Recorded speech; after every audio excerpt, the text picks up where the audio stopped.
Brooke Singman has more on what will happen inside the courtroom. Brooke, good morning. Hey, good morning, Todd. Ashley, as Laura just mentioned, former President Donald Trump will not be put in handcuffs at his arraignment later today, and he reportedly will not have a mugshot taken. Now, Trump is facing more than 30 felony charges from New York City District Attorney Alvin Bragg's office.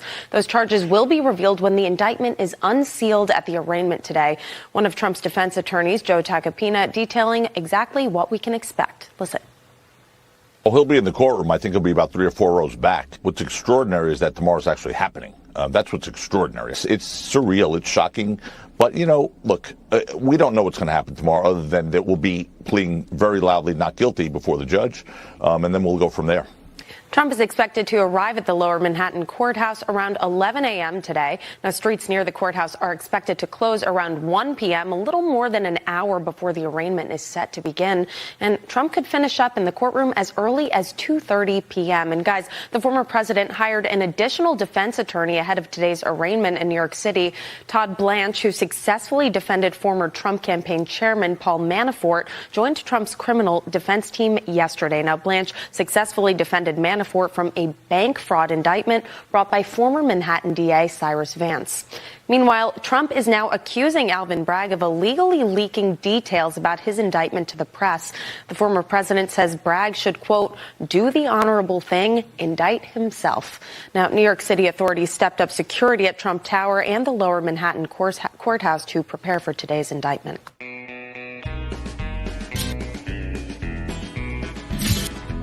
I bet there's rich folks eating from a fancy dining car. They're probably drinking coffee and smoking big cigars. Well, I know I had it coming. I know I can be free. But those people keep a moving, and that's what tortures me.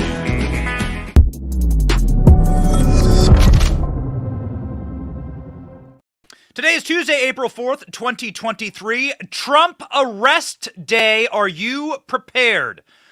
Alvin Bragg leaks 34 felony counts against Donald Trump on eve of his arraignment. That itself is a felony. He should indict himself, says Donald Trump. Trump campaign raises millions and skyrockets in polls as politically charged indictment backfires. And Darren Beattie of Revolver News joins the show. My name is Benny Johnson, and this is The Benny Show. In case you're having a little bit of a crisis of conscience and a crisis of faith in the institutions in America right now, maybe it's the time to diversify into something other than the American dollar. Maybe it's time to diversify into, I don't know, some precious metals, things that have withheld their value against idiot leaders. That's why I encourage you to go with my friends at Allegiance Gold. Allegiance Gold can help you protect your IRA or 401k with physical gold and silver if you prefer, and have it delivered securely right to your front door. It's really nice to hold that gold and silver in the palm of your hand. Since the beginning of time, there's only one universal currency that has always had value, and that is gold. That is why they delivered gold to sweet baby Jesus Christ, actually. The wise men did. Allegiance Gold has the highest rating in the industry, 5 stars, with TrustLink and AAA rating with the Better Business Bureau and A+ rating with the Better Business Bureau. Get up to $5,000 in free silver and a qualifying purchase when you visit protectwithbenny.com today, or give them a call at 844-790-9191. Don't let the feds play with your money like it's monopoly money and your future. Visit protectwithbenny.com.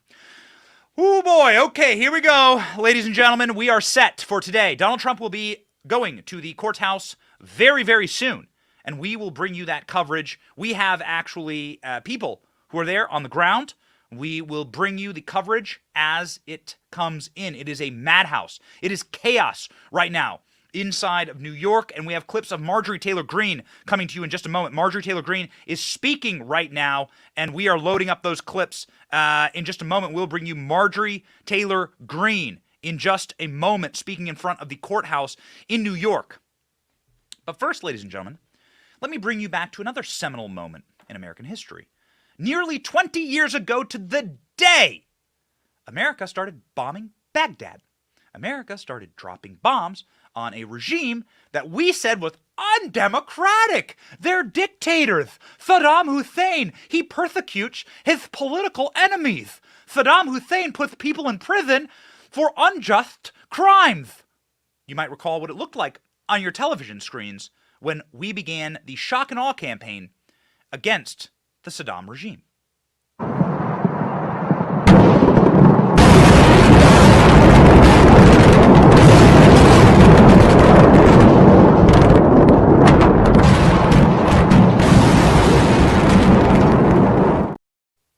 That's what it looked like when America began slaughtering hundreds of thousands of innocent civilians, military targets included, and then went after a regime because of a lie from your government in order to absorb further government power and put American lives at stake, throwing young men. Do you have a member of your family that went and served in Iraq? If they served in the military, God bless you. But the reckless Bush administration put their lives in jeopardy, sending these young men and women off to war. 4,000 plus never returned.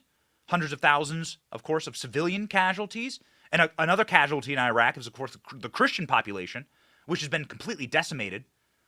But why did they invade Iraq exactly? What was the purpose to invade Iraq? Well, they had weapons of mass destruction, right? That was one lie. But another lie was that we were spreading democracy inside of Iraq. You might recall one of the greatest drumbeats for the Iraq war coming from a man who you may know well, Joe Biden, with a couple extra IQ points. Take it away. The objective is to compel Iraq to destroy its illegal weapons of mass destruction and its programs to develop and produce missiles and more of those weapons. Saddam is dangerous. The world would be a better place without him. But the reason he poses a growing danger to the United States and its allies is that he possesses chemical and biological weapons and is seeking nuclear weapons. And unlike my colleague from West Virginia and Maryland, I do not believe this is a rush to war. I believe it's a march to peace and security. I believe that failure to overwhelmingly support this resolution is likely to enhance the prospects that war will occur. So Joe Biden was the number one emissary, the propagandist for the war in Iraq. Now, what was the predicate for that? Yes, the weapons of mass destruction lie, but also that Saddam Hussein was an evil dictator that did mean things to the people that lived under his rule. He locked up innocent civilians. He locked up his political enemies. He ran a one-party pseudo-state. They had a fake opposition party. Saddam Hussein, of course, got millions of votes in the presidential election, even though he tortured, raped, and murdered people's families. Everyone voted. He got 99%. 81 million votes for Saddam Hussein in his presidential elections. And we went in there because Saddam Hussein was an evil dictator and we wanted to spread democracy. Well, now that illusion is over. Forever. That's what today marks. And we're going to bring you the TikTok. We have live cameras. We'll bring you all of the live information as it happens inside of the courtroom. But we wanted to start off today by saying the game's over. America, as a democracy spreader, or as a country where this kind of shit doesn't happen, well, that's done now. We now fall into the exact same category as Saddam Hussein, and probably worse, to be quite honest, because our leaders lie about it. Saddam Hussein never lied about being a dictator. Our leaders and our tyrannical oligarchy class, they lie about it. We went to Iraq and sacrificed the best in America, 4,000 plus men and women, to go spread democracy there. And just 20 years later, nearly to the day, here we are locking up the front runner, potentially locking up, definitely charging and arresting and arraigning today, the front runner of a political party that stands against everything that the current regime wishes for your life. And so what is the current regime going to do? Not only are they going to lock him up, they could gag order him, take away his freedom of speech. What are they charging him with? Data entry problems? 34 counts of falsifying business records. Oh, putting the wrong number into a spreadsheet? That's what they're going to go after Donald Trump for? You going to go after every single business owner in America? Reminder, ladies and gentlemen, the illusion is now over. America now, today, this day, falls into the dustbin of every other tyrannical, dictatorial regime that we have apparently, with some type of moral certitude, fought. Korea, Vietnam, China, Russia, we're the same place. Are you prepared for that? Does that make your blood boil? It sure does make my blood boil. Man, I am hopping mad this morning. We've descended into that ash heap of history that Reagan talked about. Same as the Soviets. And that's because the American Bolsheviks are the ones running this place. It's a huge disillusionment for people in my generation because I grew up as a super patriot. Did you have people who served in Iraq or Afghanistan serve in your family? I did. I watched dudes I went to high school with never come back because of this war. Because they were spreading democracy. A democracy that and rules of which we don't even believe here at home. So what exactly did they die for? Candace Owens making a similar point last night on Tucker, very profound. I'm the same age as Candace Owens. Very profound. This sucks because we grew up in this post 9/11 era, very wide-eyed and bushy-tailed about what it means to be an American, and then watching all of that shatter into 1,000 pieces. Candace. Say this about this cultural demise that we're facing. I know people are understandably outraged and people are understandably angry, but I also want to comment on just the overwhelming despair and sadness that all of this is making me feel. And I know that so many people at home are feeling the exact same way, not just about America's present, feeling bleak about the future, a dystopian nightmare that we're currently existing in, but also looking backward. You know, one of the things that I think a lot of us are feeling is disillusionment with what American justice is even about. We've spent the better half of the last century entering in other countries, saying that we have a right to be here because we're spreading quote unquote democracy. Well, we've completely lost the moral high ground. I'm not sure if we ever really had it. We have a right to be in Iraq, Iran, Afghanistan because we have better, our principles are better, because these people are criminals, because these people are terrorists, because these people have the wrong ideas. Now all of a sudden our government is turning that same ideology against the American people, right? Exactly. Now we have the wrong ideas. Now we are the domestic terrorists. Now we are the people that need to understand that criminality is allowed to fly. And so it's incredibly despairing. It is incredibly despairing. Truly. Because you grew up with an illusion of America that this kind of thing would never happen. And now, again, today, we are going to see the arrest and arraignment. He may not be wearing handcuffs. That's what they say. We'll see. Of the leading political opposition party head. Donald Trump is the head of the Republican Party. He is the big lion at the front of the pack. He's a former president. We're not supposed to do those kind of things here. It's deeply disillusioning. And more importantly, it's being done by the same individuals that lied us into Iraq, saying to us that we had better angels on our shoulders, that we would never do that here. We would never persecute our political opposition here. We would never lock up people without trial here, like Jacob Chansley. We would never kill individuals who are politically inconvenient to us, like Ashley Babbitt. Slaughter them without warning, unarmed, because they're wearing the wrong colors. Like the Shiites did to the Sunnis in Ba'athist Iraq. We have become Ba'athist Iraq. And of course, if this metaphor couldn't even become more perfect, you have Uday and Qusay Hussein, Saddam's sons, running around mowing people over, raping women on their wedding night to other men, torturing the soccer team, and so on and so forth. Is that any worse than what Hunter Biden's done? The kid of the dictator, the kid of the leading ruling regime, well, he gets to get away with literal murder. How about the Marco Polo report? How about 450 federal felonies that you can find dead to rights Hunter Biden on? And they're going after Donald Trump for bookkeeping from the 80s. Huh? Donald Trump's a billionaire. You think he keeps his own books? No, we've just become Ba'athist Iraq. Again, it's harsh to understand this, and more importantly, it's harsh to actually comprehend the reality that that same state that went and invaded Iraq, that same state exists today in the form of Victoria Nuland, who was the architect of that. She worked for Biden. Nancy Pelosi, Chuck Schumer, they were around, they voted for it. Joe Biden was the number one drumbeat advocate for it in the Senate. Joe Biden knows how this works, but now Joe Biden is just simply turning that around on the American people. So he's turning around those weapons of war on the American public. You are now the enemy. You must understand how this all works for the Bolsheviks. The Bolsheviks, they're not about global conquest. They're about internal conquest. The crushing of their own people. That's what makes the Marxist so special. The Marxist is not the imperialist. The Marxist is about control of their own population, the crushing of their own people.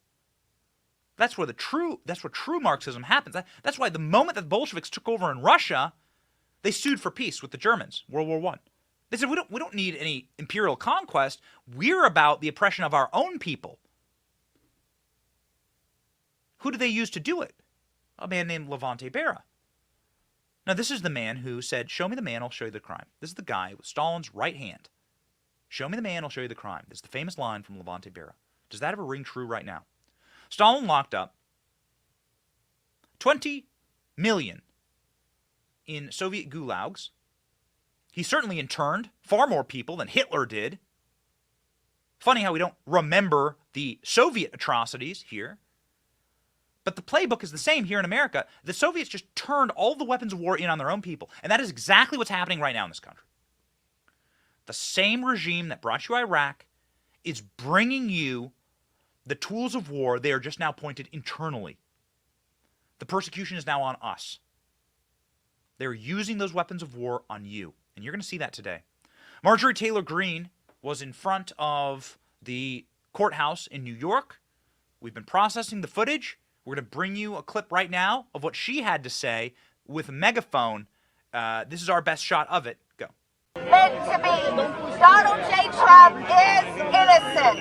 This is election interference. The DA, Alvin Bragg, is nothing but a George Soros-funded tool. He is a tool for the Democrats to try to hijack the 2024 presidential election.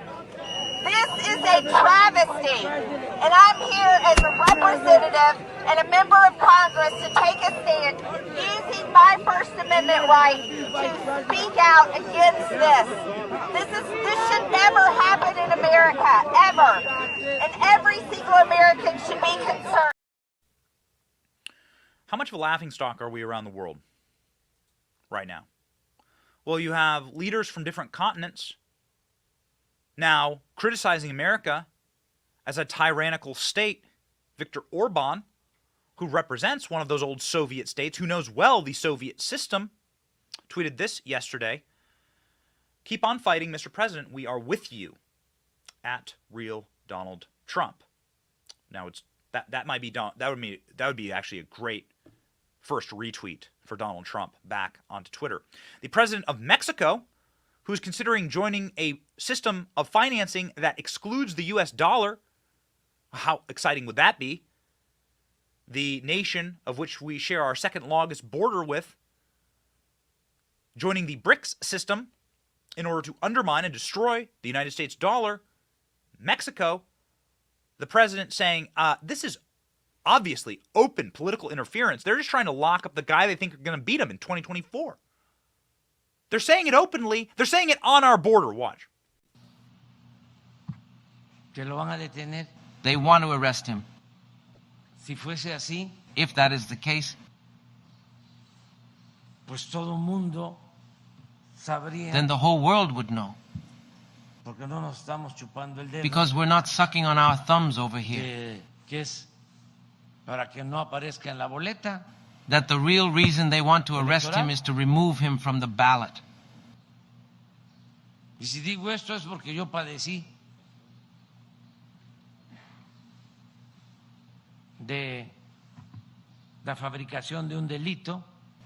And I say this because I too was a victim of a fabricated crime because they didn't want me to be the candidate.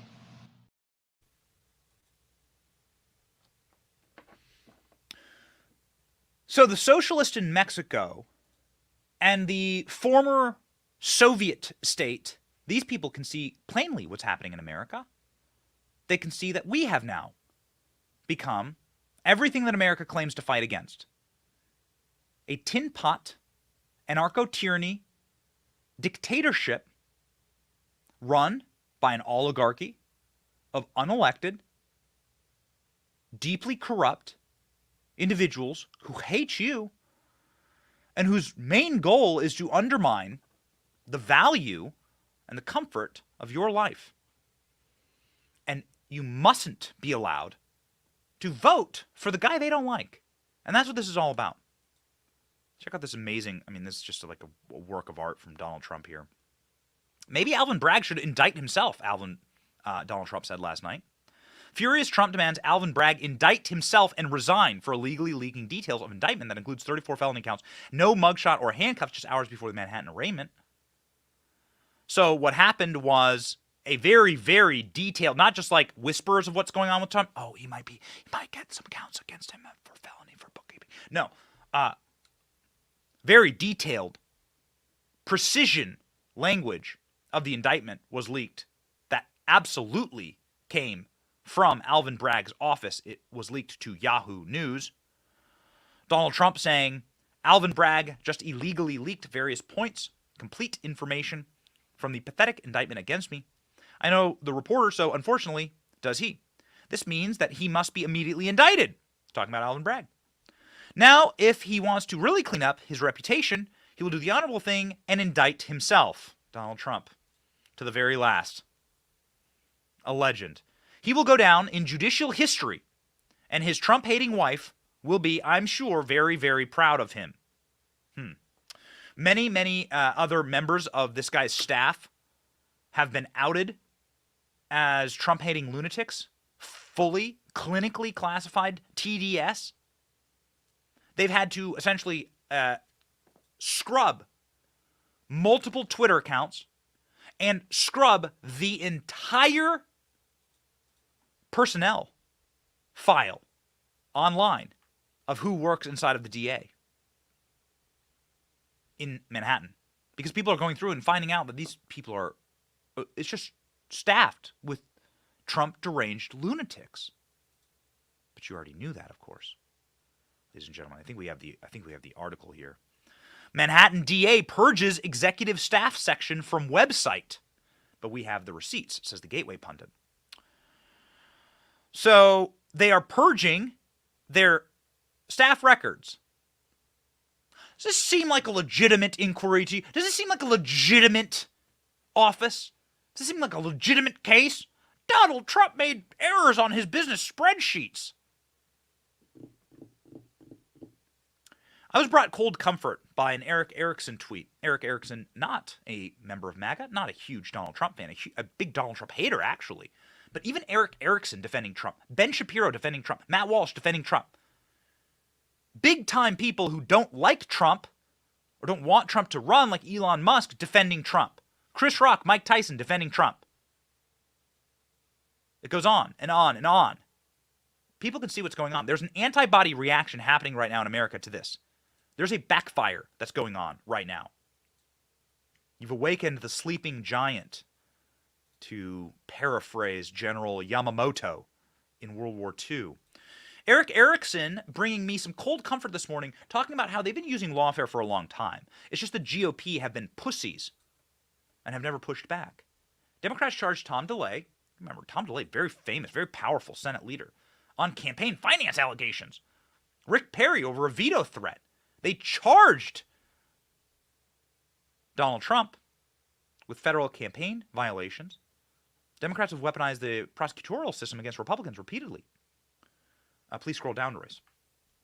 DeLay's conviction was tossed on appeal. Perry was exonerated. Trump, most likely, too. Phil Crepin responding, Bob McDonnell as well. Anyone watching from Virginia?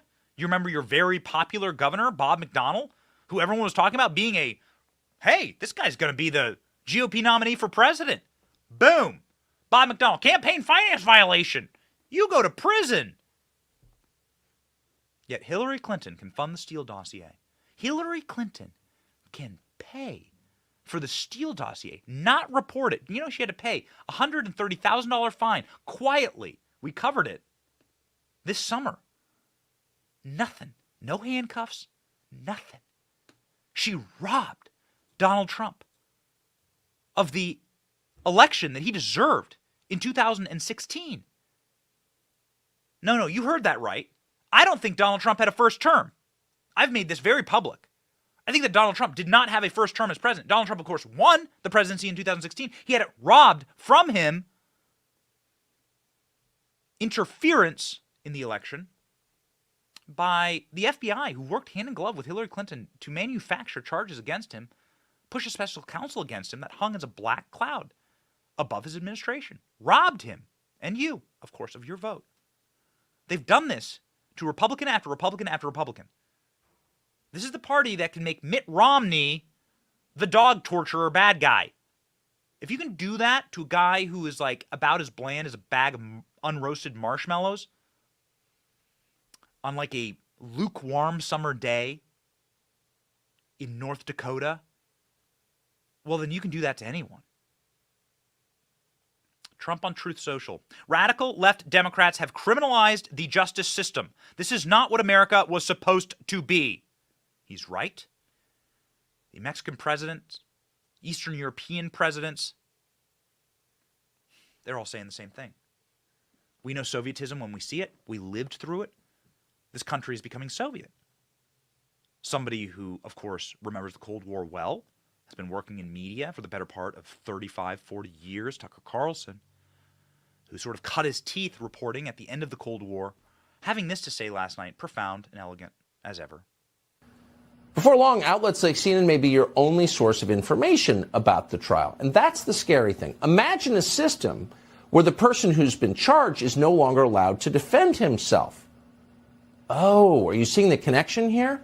Like the parking garage attendant who was shot by a criminal, he gets arrested.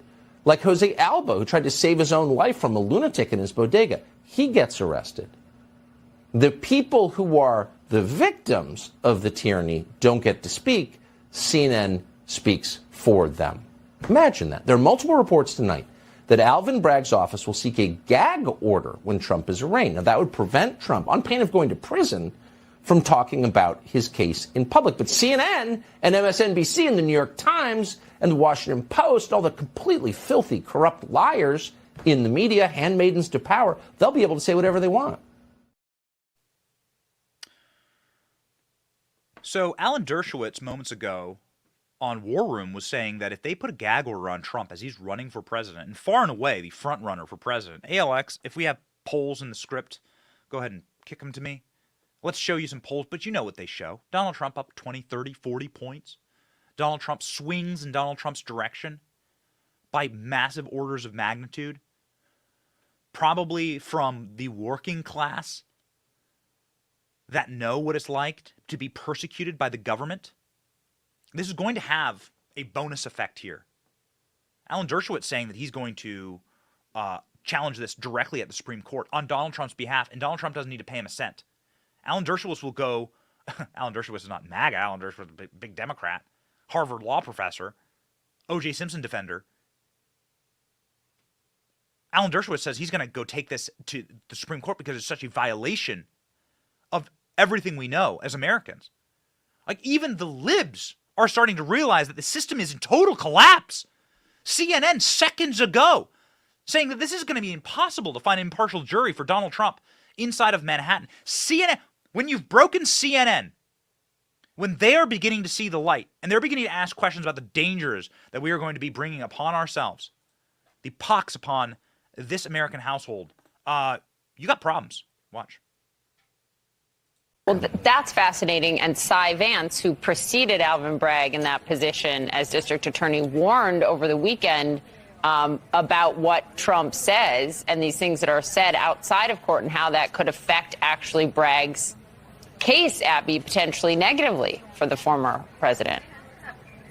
Yeah, I mean, look, I think that this is already going to be an uphill climb. You're in New York City. This is the year 2023.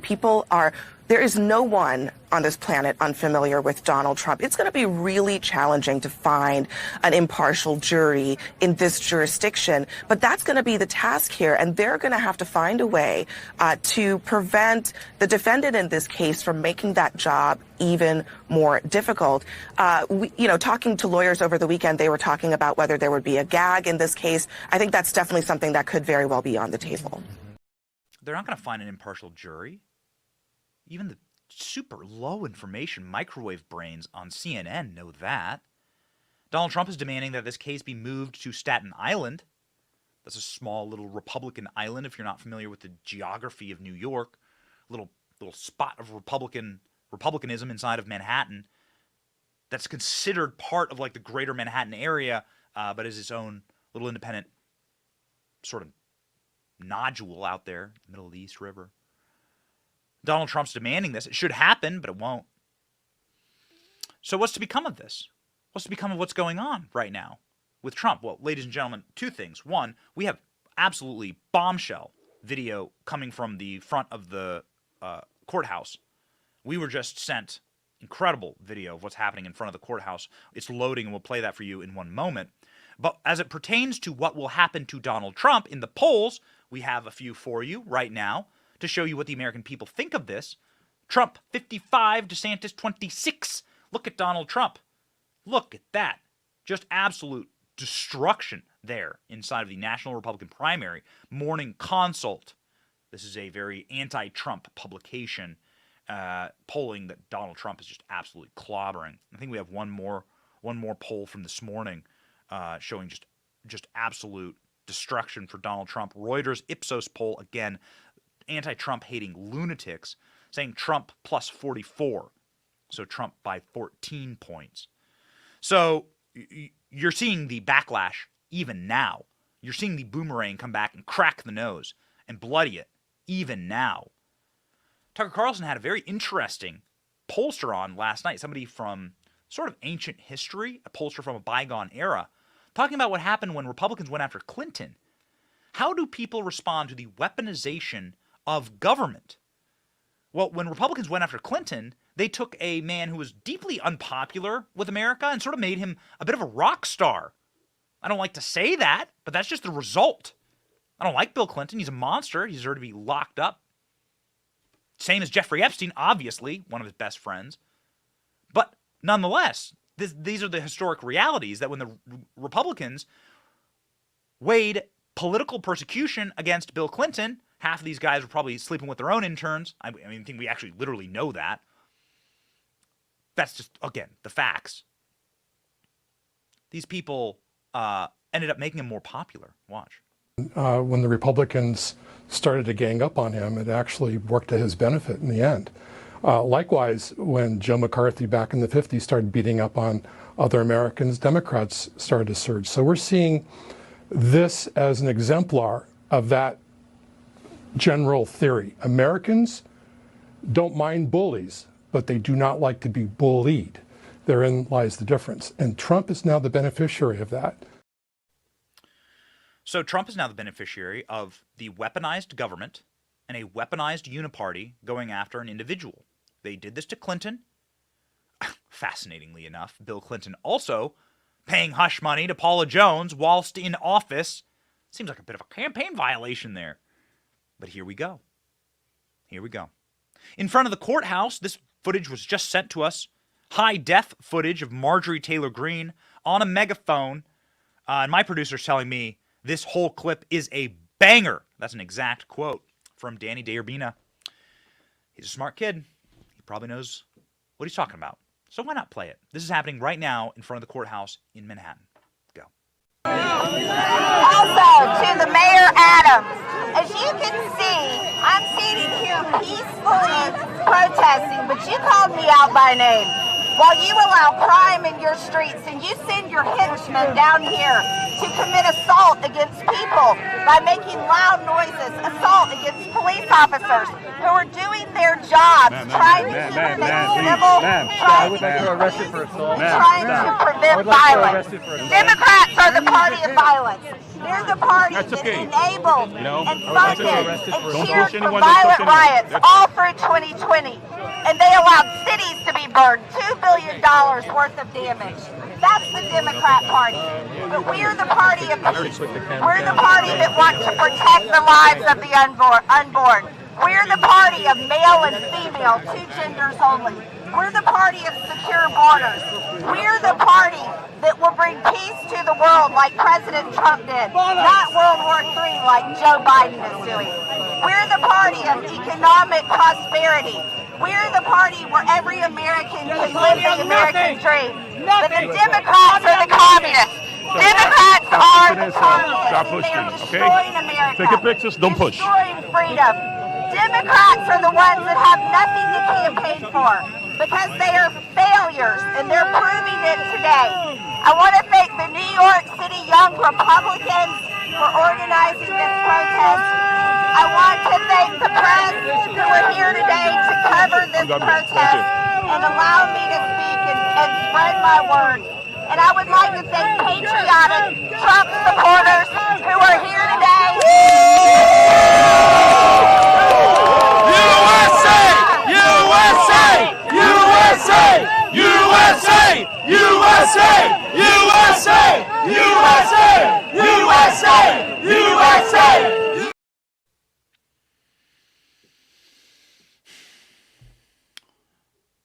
Moments from now, approximately 11 o'clock, it is expected that Donald Trump will be surrendering to the New York courthouse, and he will then be arraigned.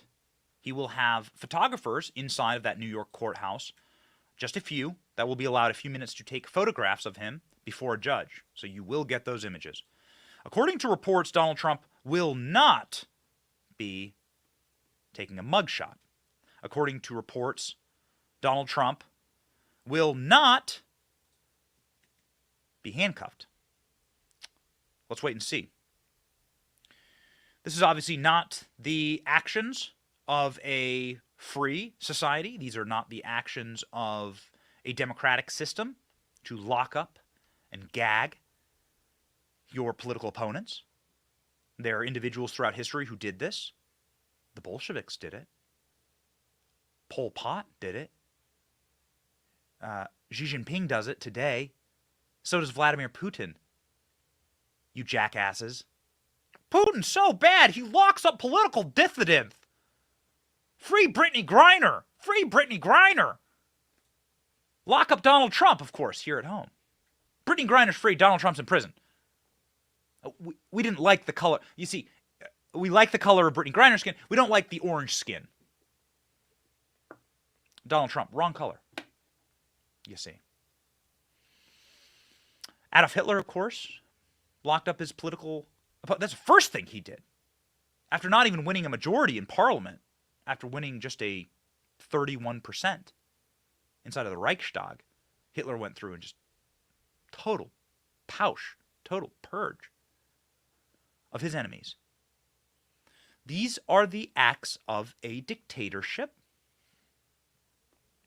The mayor of New York was threatening Marjorie Taylor Greene, that we just played you the absolute banger of a clip there. Danny was right. These are the acts of a dictator. They have little minions throughout the organs of government to then threaten Americans. You thought you had a right to peacefully assemble. The mayor of New York threatened Marjorie Taylor Greene with jail for doing what we just showed you. Here's Eric Adams, a supreme disappointment, threatening MTG with prison. So to divert attention from his own ineptitude and the hours he spends at bars at night, he's now decided to become a political celebrity. So he's now threatening to jail a member of Congress, Marjorie Taylor Greene, if she dares to protest Donald Trump's arraignment in a way that he doesn't like. Watch this. While there may be some rabble-rousers thinking about coming to our city tomorrow, our message is clear and simple. Control yourselves.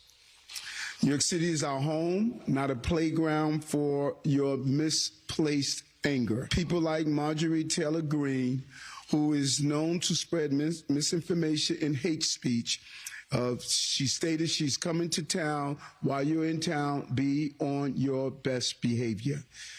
As always, we will not allow violence or vandalism of any kind. And if one is caught participating in any act of violence, they will be arrested and held accountable.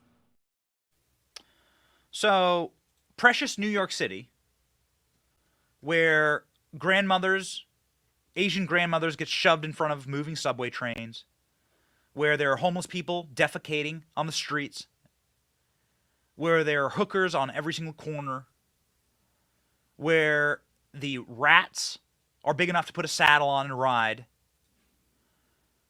precious New York City, where looters and armed robbers are not prosecuted. They're freed, where drunk driving isn't even prosecuted anymore.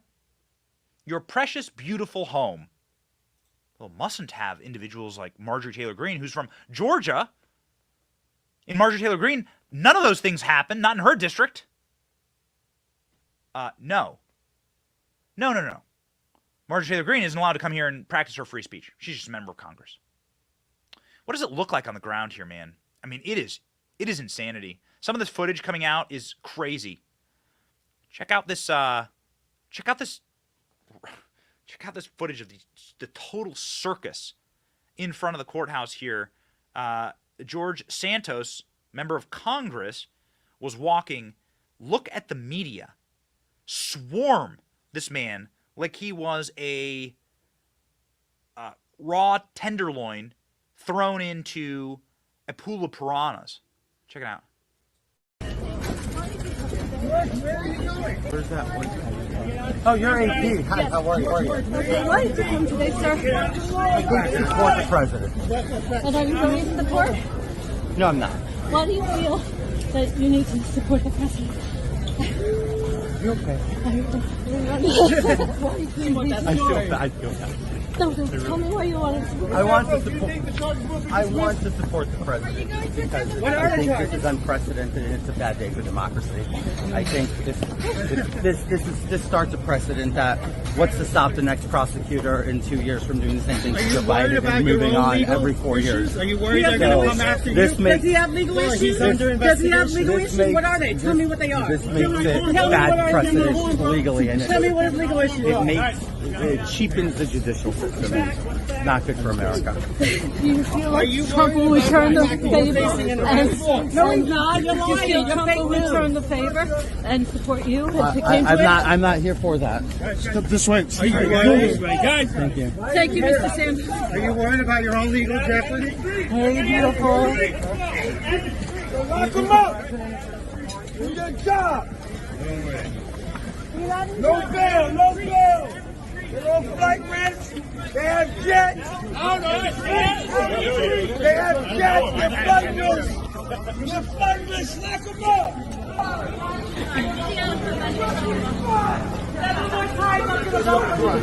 I'm going to Harvard Valley. You're working with Russia. I'm a Democrat. I'm voting for you. That's my working for Putin.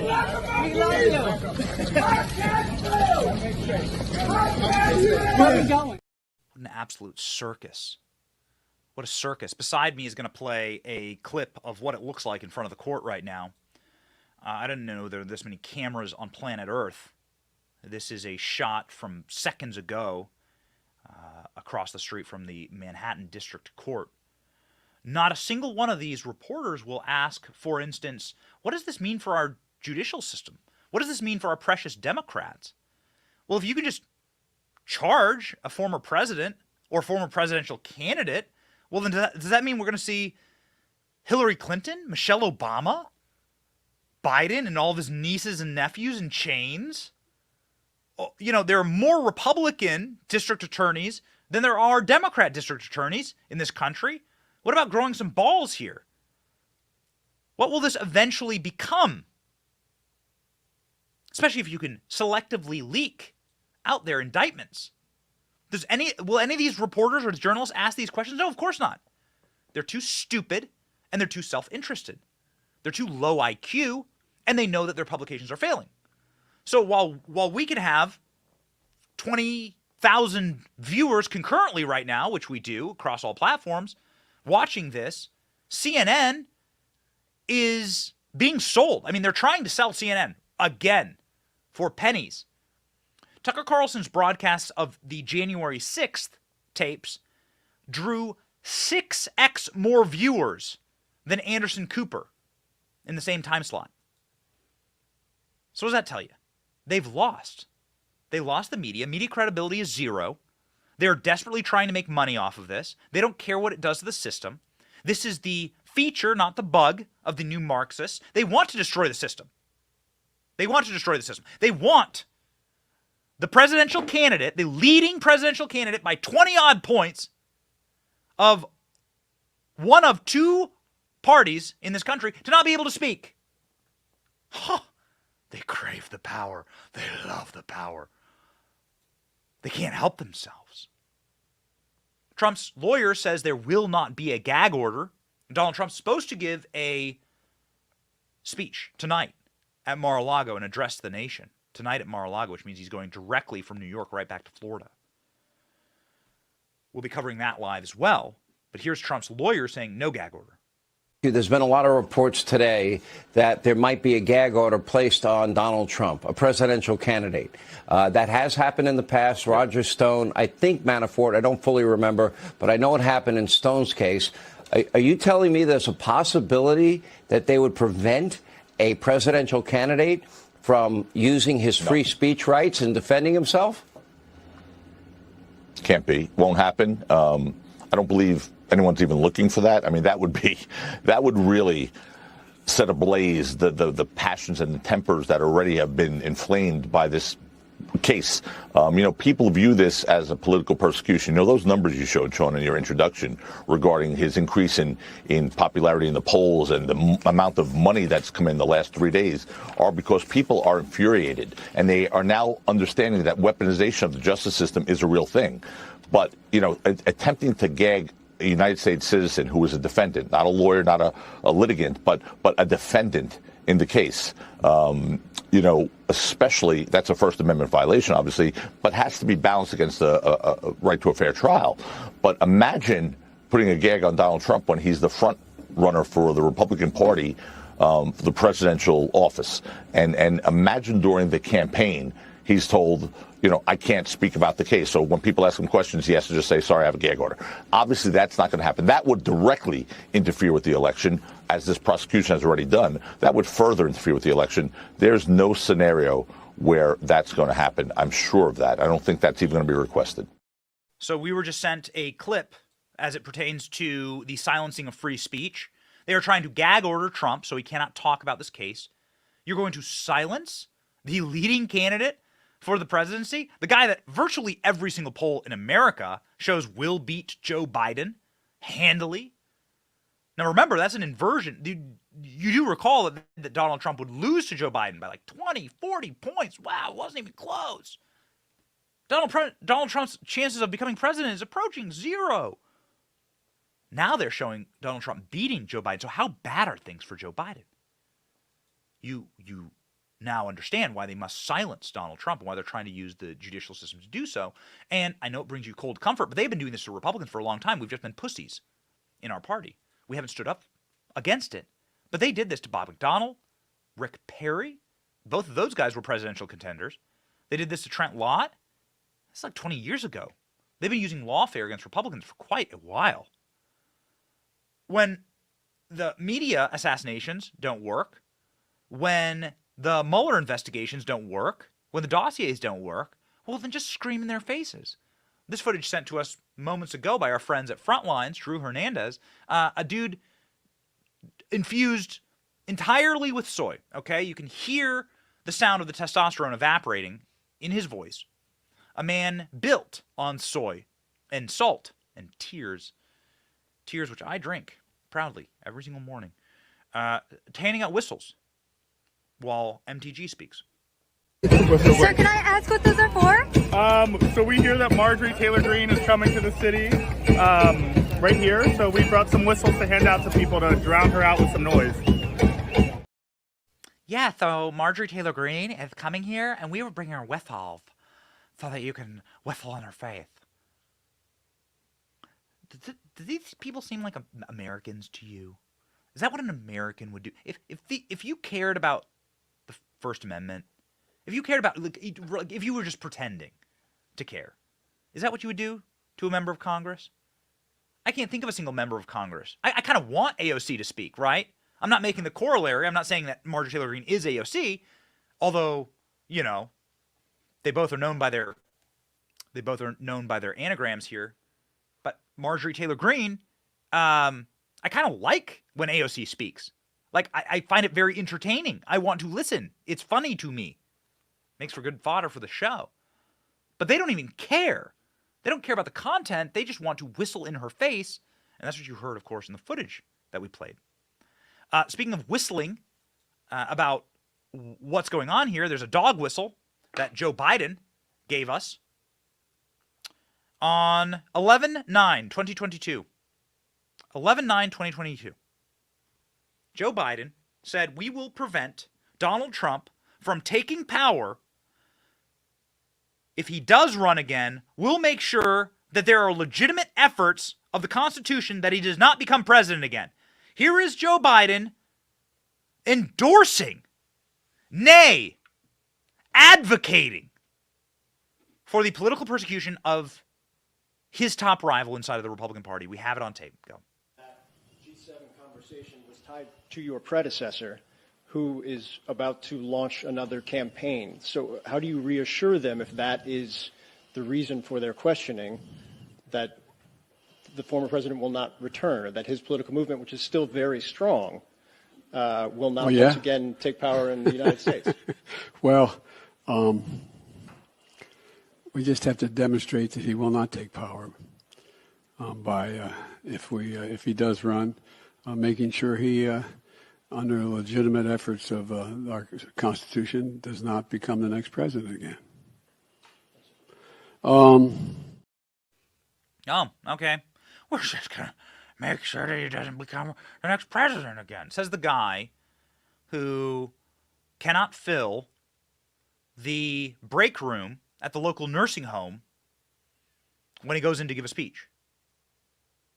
Mainly because the people interned at that nursing home know that he's there to actually steal their applesauce. This is what it looked like when Donald Trump departed for New York yesterday. These clips, I think, are very important because it shows you what real support looks like in the country. Go. Stop. That's not it. Clip E, Royce. Clip E.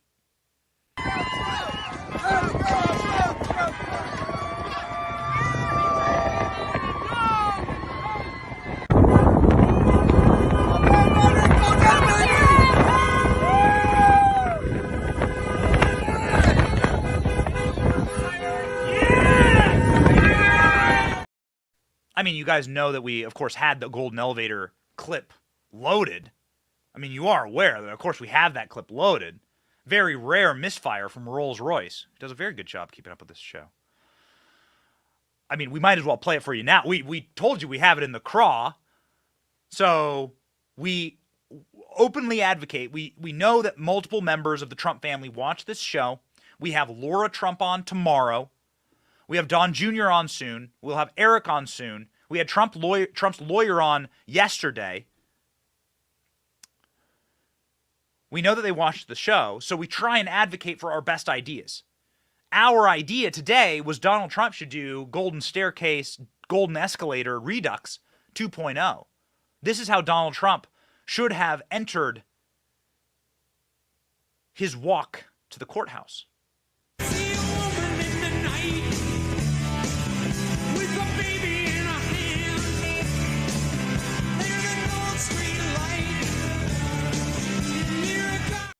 Come on, boys. Come on. You want to see it, boys, don't you?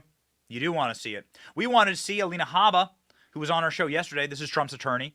A good lead into Trump's attorney who joined us yesterday to talk about these illegal leaks from the prosecutor here. Now, Alina Habba, just so that you understand the energy right now of Trump world, she joined us not inside of a pantsuit. This is Trump's lead attorney here. She not with wearing a pantsuit. She joined us wearing a golden firearm piece of jewelry along with a Trump 45 squared, meaning president twice, a t-shirt. Super based. What she had to say, though, was far more important, how they will, of course, go about these leaks that are themselves felonies by Alvin Bragg's office. Alvin Bragg's the one who needs to watch out here because he's the one selectively leaking this information to the media. Two-part question. Unpack that as to what might happen to Alvin Bragg, and what is your message to Alvin Bragg this morning? Sure. Oh, what is my message? That's a good question. Jim Jordan is doing the right thing. He needs to expose the corrupt DAs, the corrupt AGs, I was on BBC and they asked me about, is it interference? It's not interference. This is interference in elections. So we need to use our House that we finally have some say in and start investigating these corrupt DAs and these corrupt AGs for what they're worth. What I was inferring was the felony of leaking any information about an indictment, and in itself to leak that there were 30 to 34 counts from their office, which had to come from their office because we do not have it as of yet, is a felony in itself. So the Trump team, along with Alan Dershowitz, not a MAGA supporter, saying that this is all, felonies abound in this case, but on the other side of the aisle, the American people are standing with Donald Trump. Donald Trump's fundraising soars to $7 million after indictment. Donald Trump had the biggest fundraising haul day that he's had, I believe, since announcing. This is the TikTok of what's planning on happening today. Again, Donald Trump was expected at 11 a.m. Expected at 11 a.m. It is now noon. We are working on getting you a live shot from our friend Savannah Hernandez at the courthouse. We may just give her a call because there's such horrid reception there. Of course, we showed you the scourge of media standing by. Scroll down through this article. Let's give them sort of the TikTok and the play-by-play here. This is the map of Manhattan. This is where Donald Trump is going to head to. He's going to go from Trump Tower down through Manhattan, down to the the Manhattan Criminal Courthouse, where Trump will walk in through a side entrance, maximum security, and then Donald Trump will be fingerprinted and processed. Which is amazing. The most famous man in the world. Then Trump will appear in court, hearing before the judge, and then Donald Trump will presumably fly right back to Mar-a-Lago. Scroll up one more time, Royce, please. 3 p.m., expect his trip back to Mar-a-Lago, 2:15 p.m., and then 8:15 p.m., Donald Trump will be giving a speech at Mar-a-Lago. So we have now varying groups in front of the courthouse. The crowd is packed. And the crowd is absolutely packed. Do we have this, guys? And this is crazy. Blacks for Trump are there. They're sort of the famous guys who stand behind Trump during his rallies. We also have soy-filled protesters that are there. But I believe the pro-Trump protesters absolutely outnumber, toss it up, absolutely outnumber the anti-Trump protesters like 2,000 to 1. Check this out. So we're seeing, again, possibly the blackest day in American history, a day that Democrats may live to deeply and abidingly regret. Look at the support for Donald Trump in downtown Manhattan. Wild. Absolutely wild. Look at these dudes. Good for you. Nobody act the fool, please. They're looking for something. They're praying that somebody wiles out and some hooliganism begins. Don't do it. I'm praying for you people. Something that we're going to unpack, an article that we're going to unpack here with Darren Beattie, the publisher and mastermind behind one of the best publications in America, Revolver News, is this article here from today, the New York Post. Alvin Bragg's indictment of Donald Trump opens a Pandora's box for Democrats. Democrats are jumping for joy at the prospect of Donald Trump finally getting hooked like Al Capone or any kind of criminal charge. But on their own political idols, namely the Clintons and the Bidens, could one day be gored by a hyper-partisan district attorney in search of a crime, no matter how pecan. Democrat DA Alvin Bragg's case against Trump is so convoluted that even the Washington Post thinks that it's a stretch. Even Axios this morning, the Axios, the hyperventilating Trump-deranged Axios, Mike Allen was hyperventilating this morning, being like, there is no jurisdiction here for Alvin Bragg to do what he's doing. Put all your faith in Jack Smith, but what Alvin Bragg is doing is insane. when Axios calls it a witch hunt? Could DAs go after top Democrats? Where to start? There's no shortage of scandals, like the Clinton Foundation, describing whistleblowers as the largest unprosecuted fraud ever. Bill and Hillary Clinton registered as a tax-exempt charity, but have used it as their own personal piggy bank. On and on and on and on again. What is the deep state doing to protect against this? How will the retaliations against the MAGA movement be seen in polls across America? And more importantly, what can we expect next in all of this? There's only one man that we would trust to answer these questions. Darren Beattie joins the show.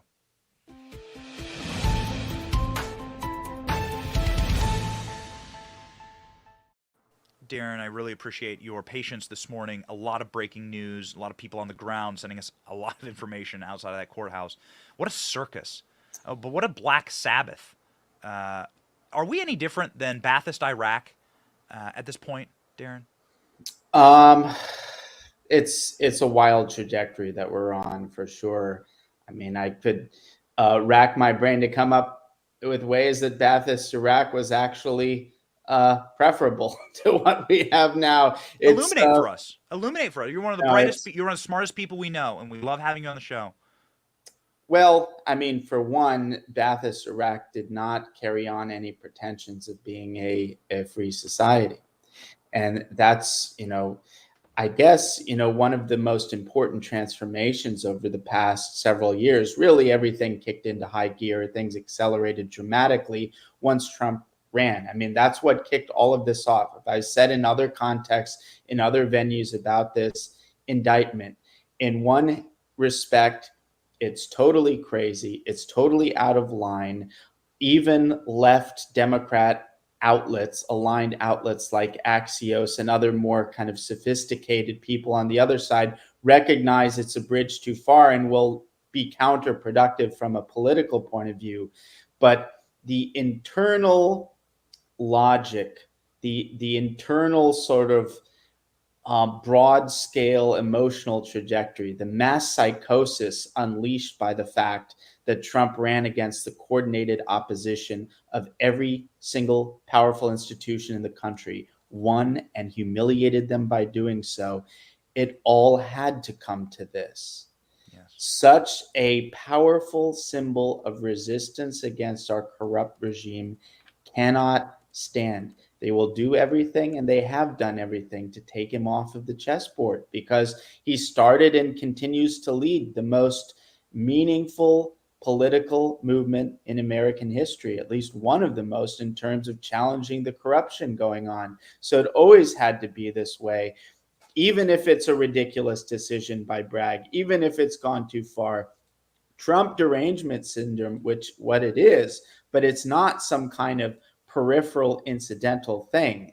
It's a very real mass psychosis that's animated the response to Trump's victory and his emergence as this unlikely political leader in the 21st century. And so, think about it, 30 plus felony accounts, 30 plus separate felony counts is unheard of. It's ridiculous, which, by the way, this story about the details of the indictment were leaked to the same reporter who played the critical role in trafficking the Russiagate slop. In fact, it was the same Yahoo reporter, one of the handful of people that Christopher Steele evidently trusted enough to brief on the stupid dossier, and on the basis of whose Yahoo report, the government was able to get a FISA warrant against Page. This is the guy that Bragg evidently leaks details of the indictment to. It shows you how incestuous it is. It shows you how malicious these collaborative efforts are in this broader sort of Democrat machine, deep state nexus of things, which, by the way, someone out of that nexus is representing Ray Epps, which is kind of a weird trajectory, but that's an entirely different story, although connected in the sense that it's all kind of one network. They're all just completely activated, completely vigorous, and completely determined to silence, suppress, and crush not only Trump, but the energies associated with Trump's victory in 2016. That's what it's about, and that's what it's always been about. It's interesting that you brought up energies because, evil doesn't sleep, and it feels as though like evil needed to go somewhere 20 years ago, almost to the month we invaded Iraq. Right. And we began the show with the shock and awe bombing of Baghdad. And we invaded Iraq, of course, on a lie. And then if you go through and actually look at the evidence, you'll find that the number one cheerleader for this was Joe Biden. And it feels as though, one, of course, it wasn't just about the weapons of mass destruction. We said we were spreading democracy. None of these people ever believed in democracy. They're proving that right now. But then, two, it feels like those weapons of war, since they can no longer be agitated internationally, must be agitated and used domestically. And that's where it feels like there is a turning point here. Now, of course, Revolver News has been number one in covering this. Right. Love reading your site. You've been the leading voice on this. But it seems to have come to a turning point here, markedly, with the persecution of the leading candidate for a major political party and the potential gagging of him during a campaign cycle. Absolutely. Can you expand on that? No, of course. Look, I think the broader picture is this is kind of an inevitable culmination of energies unleashed in response to Trump's victory. But in another sense, it marks a dramatic inflection point. And I think one way to understand it is this. There was the first wave of deplatforming that basically was, okay, we'll blast you off of social media. We'll deactivate Trump's Twitter account. We'll deplatform him from Twitter, even as he's a sitting president of the United States. We have the regime going after people's bank accounts and such. This is sort of one wave of deplatforming. We're moving into the next wave, which is simply putting people in prison, moving from sort of disinformation as a censorship predicate to shut people up in terms of their speech and shut people down in terms of their finances. Now we're in the lockup stage. We're in the aggressive abuse of the criminal justice system, of the Department of Justice, in order to indict political enemies. And you see that with Trump. You see that in the recent case of this individual who was not just indicted, but who now suffers under a felony conviction for memes against Hillary in the 2016 election. Yes. This represents the next phase of assault. We've gone from deplatforming to imprisoning. And then, there's a third wave, which I think we can all imagine what that is, the step that comes after imprisonment. But it's all part of this very dangerous trajectory, the weaponization, not only of the national security apparatus, but now of the Department of Justice itself, of the justice system domestically against political enemies. It's very dark, it's very dangerous, and it's very unfortunate that that's the direction we seem to be heading toward. We have European leaders who lived under Soviet rule, like Viktor Orban, and then we have socialist Mexican president coming out against this, saying that it's all political. We know what this is from, saying that America has become a laughingstock. How will there ever be any moral high ground ever again? Again, you cover a regime that loves adventurisms abroad in order to spread democracy. How could America ever possibly give that pretension again, that we are the bastion of democracy and must spread it around the globe? That's a really fascinating and deep question that warrants a very comprehensive response. I'll try to give a summary of some things one might want to think through to get a handle on that. And it goes very deep. We've covered it on revolver.news for a long time. And, it gets partially to my response to your Baghdad question that, that Ba'athist Iraq did not present itself in moral terms. And so there's this weird sense in which hypocrisy is this insult added to the injuries conducted by the globalist American empire, whatever you want to call it. But there's also this unique sense that for the United States this self-understanding of being a free society, of being a democratic society, of being a society of liberty, of being a kind of moral exemplar to the rest of the world. Whether or not this was ever true, frankly, it's always been a uniquely critical component of America's self-understanding and a critical component of how we project ourselves abroad, even in the sense of using that as a foreign policy instrument itself. And so, whereas we can look to other authoritarian systems like China, Soviet Union, and so forth, and there are nuances within those things, but they never really had to justify themselves in these kinds of lofty moral terms that America has always justified itself and understood itself. So I think it's a very kind of interesting trajectory where we're kind of going into this mask off mode in one sense, whereby other countries can look at us and say, how could America ever pretend to have the moral high ground in this case? You've lost the weapon that you use to browbeat other countries. Whenever you sanction other countries, you always give a moral lecture in conjunction with it in order to justify your stature. How can you continue to do that? But then in another weird sense, it is animated by this hyper-twisted moralism that's become the dominant ideology in the United States. This kind of hyper-leftism, wokeism, whatever you want to call it. This animated Trump derangement syndrome is a kind of this expression of moral indignation run amok and run outside of any kind of proper sphere, and to the extent that it rejects any kind of rational understanding of the political situation. And so it is a very weird position that we're in. The wokeness and the concomitant Trump derangement system, Trump as the biggest challenger to all of the kind of ideals embodied in wokeness, by at least according to the understanding of the people who espouse it. It's a very interesting place to be in, because we're more aggressively embracing this as the dominant state ideology, but in doing so, losing our capacity to project moral high ground abroad. And even in the domain of foreign policy, we're just making a lot of unforced errors. For instance, look at the case of Brazil.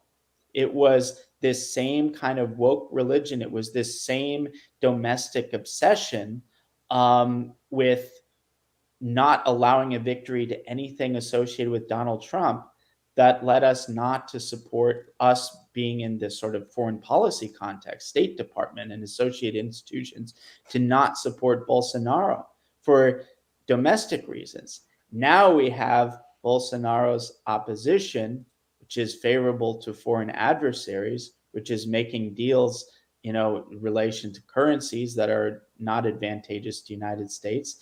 And that would have been an easy win for us, but we let it go. Why? Because of the fact that the moral craziness of wokeness, the moral hysteria of wokeness has taken over every institution in the United States, has taken over our foreign policy, and it's basically calling the shots now without any rhyme or reason. And it's a bizarre situation for the country to be in. We're really at this weird transition point from what used to be America to what now is the globalist American empire, as I call it.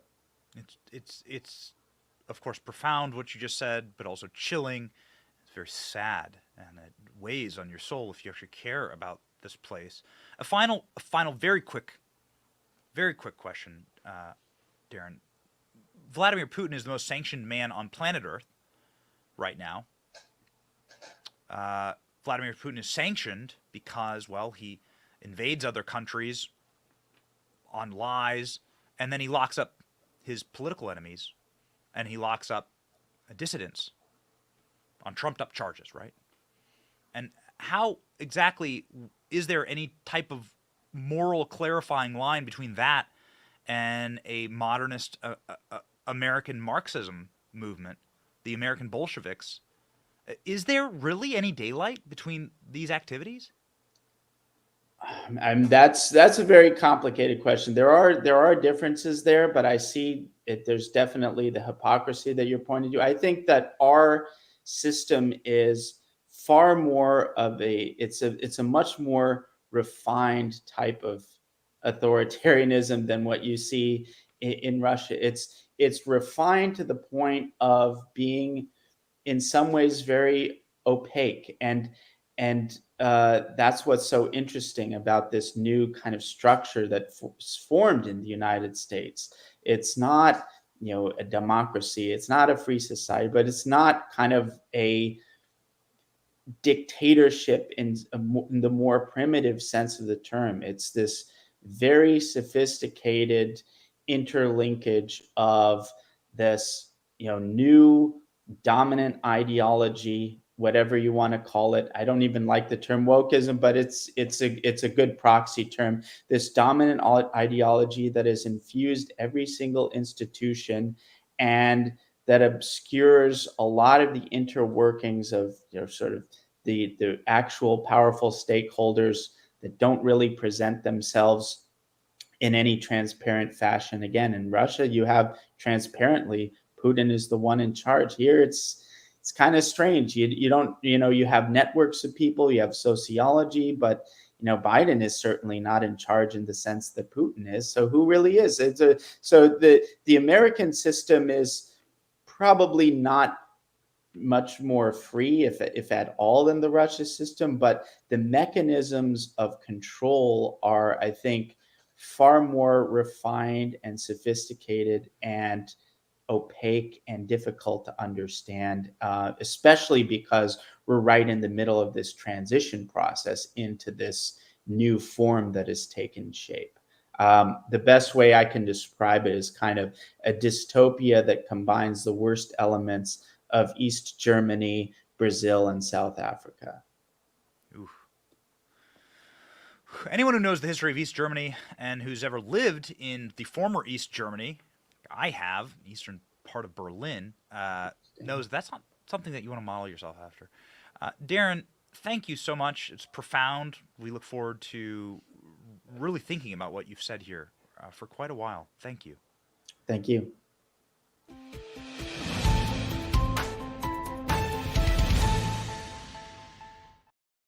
All right, ladies and gentlemen, we are back to the courthouse in front of New York. We have more footage for you coming in as we await Donald Trump leaving Mar-a-Lago. He did that yesterday. He will now be leaving Trump Tower very soon. There are the live shots of him waiting to leave Trump Tower in Manhattan. This is the big, gleaming, glistening, golden tower close to Central Park. He's going to drive down the island of Manhattan to the other, to the very tip and lower Manhattan. He will then be going into the surrendering himself to the fraudulent scourge on our judicial system, the courthouse in Manhattan, the criminal courthouse in Manhattan. It's an absolute disaster. We are working hard. We have people in the crowd in front of the courthouse, but their cell phone service is very difficult to uplink. As you can imagine, it is just an absolute horde down there. You can see some of the nut jobs standing in front of the building. Somebody with some ridiculous sign there. This from Savannah Hernandez, who we're trying to connect with right now. Let's go, Trump! Ma'am, can I ask why you've decided to stand on this side as opposed to the other side with the other anti-Trump protesters? I think to spread the love. I think it's important that our side's heard over here, too. So, super calm, nice people, clearly, standing in front of the courthouse in New York. Again, we are waiting on the departure of Donald Trump from Trump Tower. Some reports say that he wishes to speak to the media that Trump wants to get out and speak to the media. So we're going to stay up on this, ladies and gentlemen. Trump wants to get out and speak to the media. If he does that, we wish to be live. It will be a very short drive because, of course, Secret Service will have the roads cleared for Donald Trump. What will Donald Trump be speaking about? Well, most likely he'll be bringing up his major opposition inside of the presidential race, somebody named Joe Biden, who is suddenly seemingly under an enormous amount of pressure himself. I know this seems like straight out of Bizarro World, but what if this was all timed in order to take away from the Republican investigation of Joe Biden? Just a thought. James Comer, the bulldog on the right, who has that investigation in the craw of his hand, is saying that, hey, yo, guys, we have multiple Biden associates that are cooperating with us right now, giving us the bank records, giving us the messages, proving that Joe Biden was the kingpin of his own crime family. Of course, you're going to hear crickets. You're not going to see media parked outside of the White House or outside of Biden's house in Delaware like a circus, like a bunch of circus animals, livestock, like they're doing right now. Again, Donald Trump apparently wants to speak to the media. Maybe he'll drive right up and start talking. I don't know. We want to see it. James Comer saying he wants to see Joe Biden in shackles, charged with his family crimes. Take it away, Comer. Why should we be optimistic that four associates, when they ignored Tony Bobulinski and everybody else, will be listened to at this point? Well, I think that the associates want to tell their story, and they've been left out to dry by their association with Hunter Biden. If you look at everyone who's ever been in business with a Biden, whether it be Hunter Biden or Jim Biden, none of them ended well. None of the businesses ended well. Most of the businesses never got started off the ground. Any money that was transferred in from China or adversaries around the world ended up in the Biden's back pockets. So these people have been left out to dry. They want to tell their story. Their good names have been tarnished. And I think that's a very positive thing. There are two more people that were involved with the Bidens in various schemes that want to come forward, but they're currently involved in different types of litigation, and we're trying to explore the various options that they would have. But take the 4 to 6 people that we're in communication with, along with now having bank records from multiple banks, as well as having access and going in every day to the Treasury Department to see those suspicious activity reports. And this investigation's moving along at a lot faster pace than I think most people would have predicted. So James Comer is there saying, hey, this is moving along very, very swiftly. We are finding out an enormous amount about Joe Biden. They're particularly focusing in on Joe Biden and his receipt of Chinese cash, Chinese money from the business dealings with Communist China. Now, we've asked our favorite in-house lawyer, Mike Davis, about this.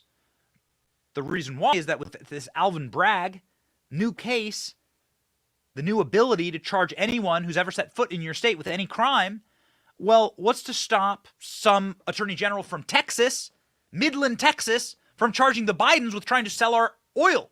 Texas oil, for that matter. That seems like an easy racketeering charge. This seems like an easy case. Joe Biden wouldn't be able to defend himself. Joe Biden couldn't even pick up a coin when it was handed to him yesterday. Joe Biden dropped a challenge coin. It was a military challenge coin. I think I have some actually here in the office. I should set up one of those little walls. But challenge coins, I actually sadly do not have one in my drawer. Challenge coins are about this big. I do have a lens cap, though. They're about this big. Military members give them to each other. The challenge coins are minted to show military status, military rank, military groupings, and are a sign of honor, right? When you hand someone a challenge coin, it is to say, we respect you. Now let's, assuming that Joe Biden should ever be handed one of these, it happened yesterday. Joe Biden then dropped the coin directly onto the ground. So, not great. Here's the finally making his way out of Air Force One at MSP International for us, and a clean, smooth descent down the stairs. There's the salute from the president and a handshake, and that might even be the sun peeking out there for the president as he makes his way here at MSP International, doing all the normal pleasantries. And I think he just picked something up. What could he have dropped? Post-it note?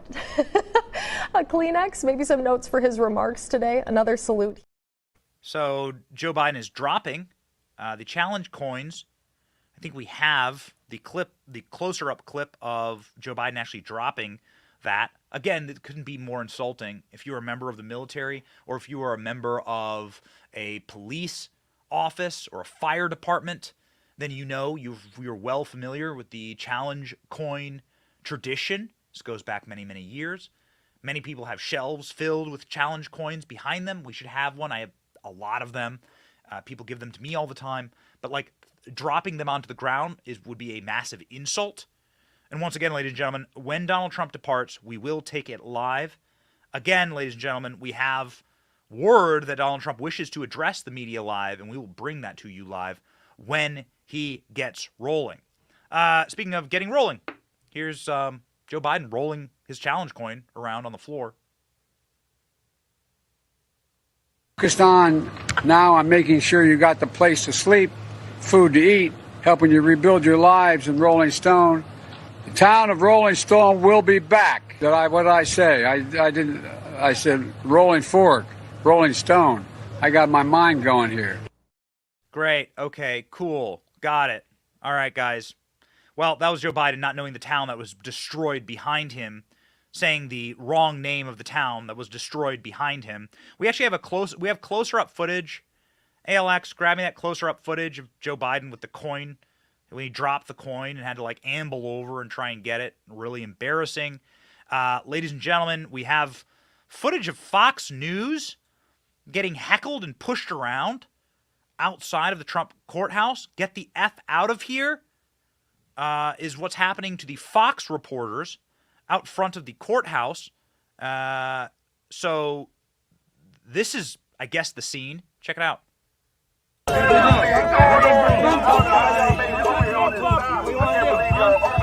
How did y'all get over here? How the fuck did y'all get over here? Get out of here. Not touching you. Get out of my way. You touched me earlier.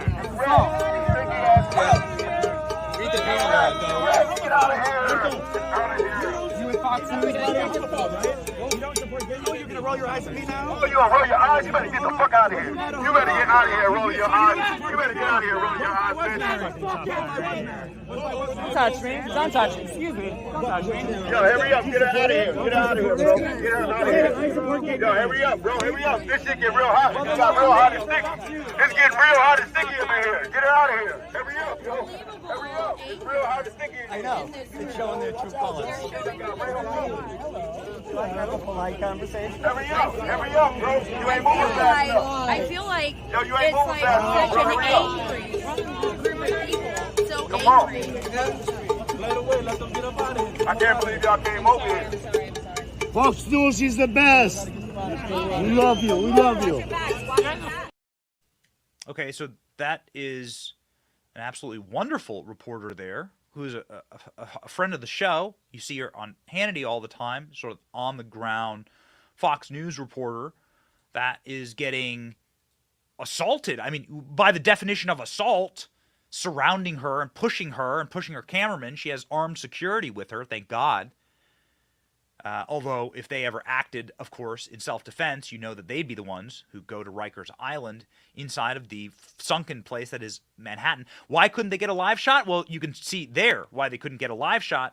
Fox News broadcasting that Donald Trump wishes to speak to the media. Fox News went back to their studio in the upper west side of Manhattan and said that Donald Trump, reports are that he wishes to speak to the media. Harris Faulkner, check it out. Donald Trump has expressed interest in speaking to the media in the hallway outside the courtroom this afternoon, either on his way into court or out or both. According to a federal official familiar with information the Secret Service has received, this official said it would likely just be a comment in passing, not a full-blown gaggle. What do you think? Well, it seems like President Trump has always been very good at speaking directly to the media. The media do a good job of covering up what he has to say, so he understands that if he can speak directly, that's his best argument, because he can speak directly to the American people that way. But this whole thing, it really is a travesty. The whole thing that matters here is whether you are with the regime or against the regime. The reason why people in New York who commit all these who commit crimes and are, you can bring it from a felony to a misdemeanor, is because it seems to be in Alvin Bragg's political interest to do this. And Donald Trump is on the other side, so it doesn't matter. This is very evocative of Stalinist regimes, where you find the person and then you determine who the person is that you want to put in prison, and then you can concoct some kind of crime. It's what we've been going through for 6 years. The specifics don't really matter, except insofar as we see how weak this case is, but this is a day they have long hoped for.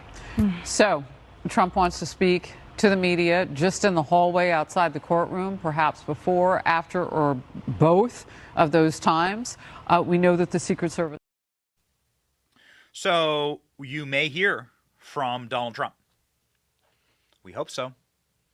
Will they gag order Donald Trump? We shall see. We shall see. It's dangerous out there, though.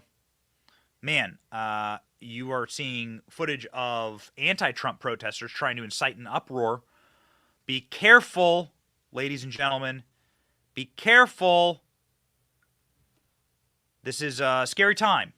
PSYOPs everywhere. We've already seen individuals trying to make Trump supporters look bad by dressing up as QAnon shamans and so on and so forth.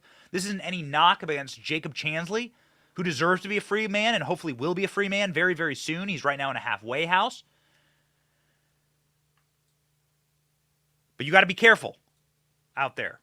Here's footage of anti-Trump protesters trying to essentially start fights in front of the courthouse, I think they're hoping to get something. Do not act like hooligans. Please, we pray, don't do it. Don't give them any reason to do anything against you. You are inside of the seventh circle of Dante's Inferno in Manhattan, a lost city.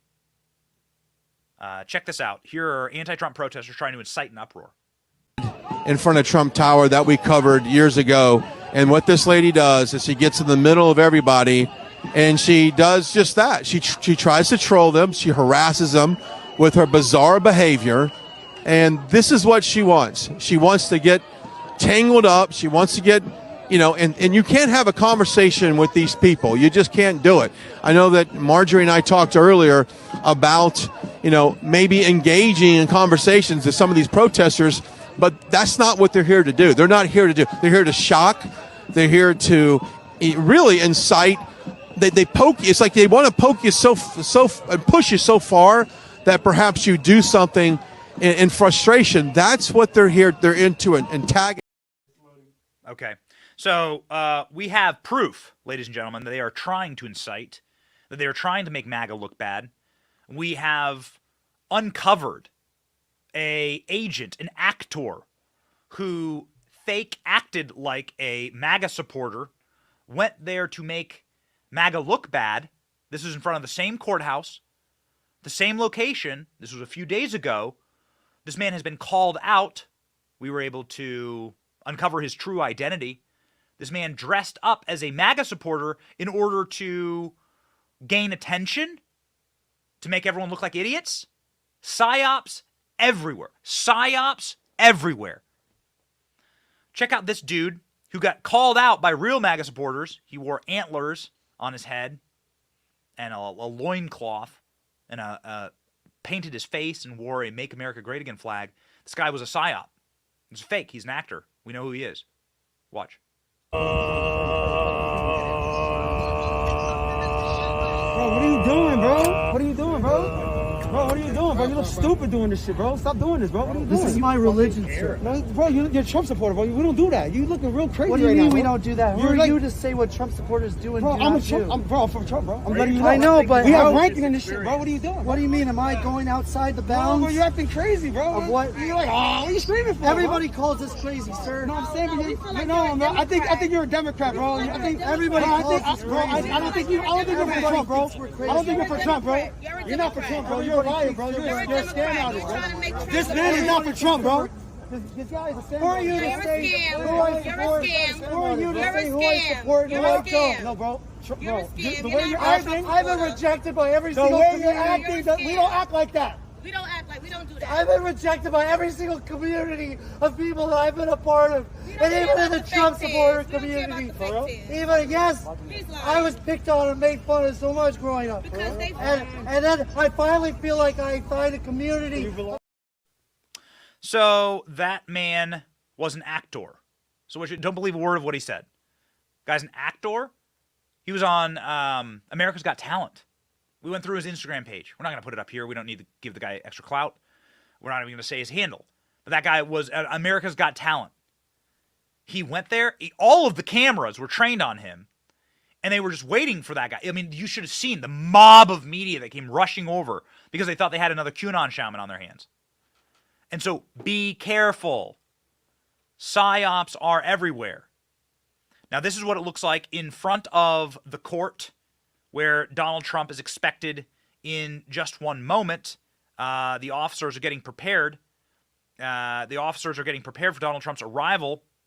Here, they've blocked off the entrances now. Again, we will bring you that live when it happens. But you should see just the absolute circus. And also, more importantly, somebody who was just there speaking at this circus will be joining us in just a moment. Gavin Wax, a great man, will be joining us in a moment. But check out the officers preparing for Donald Trump's arrival here.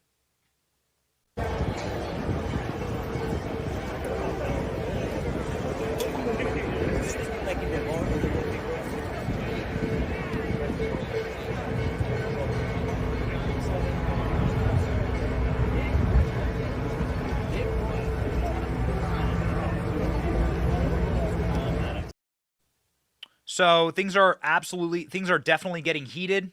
This is an image of what it looks like there in front of the courthouse right now. This is provided to us by a friend of the show, the president of the New York Young Republicans. He is a patriot. His name is Gavin Wax. You can see him there in the image. He's the man standing right next to Marjorie Taylor Greene, the blonde hair, of course, right there in sort of the lower center of the image is Marjorie Taylor Greene. And then Gavin is standing right next to her, so he is front and center. And then there's Jack Posobiec, of course. So that's Gavin. He was, if you want to talk about the center of the universe right now, he was just there. Gavin joins the program now.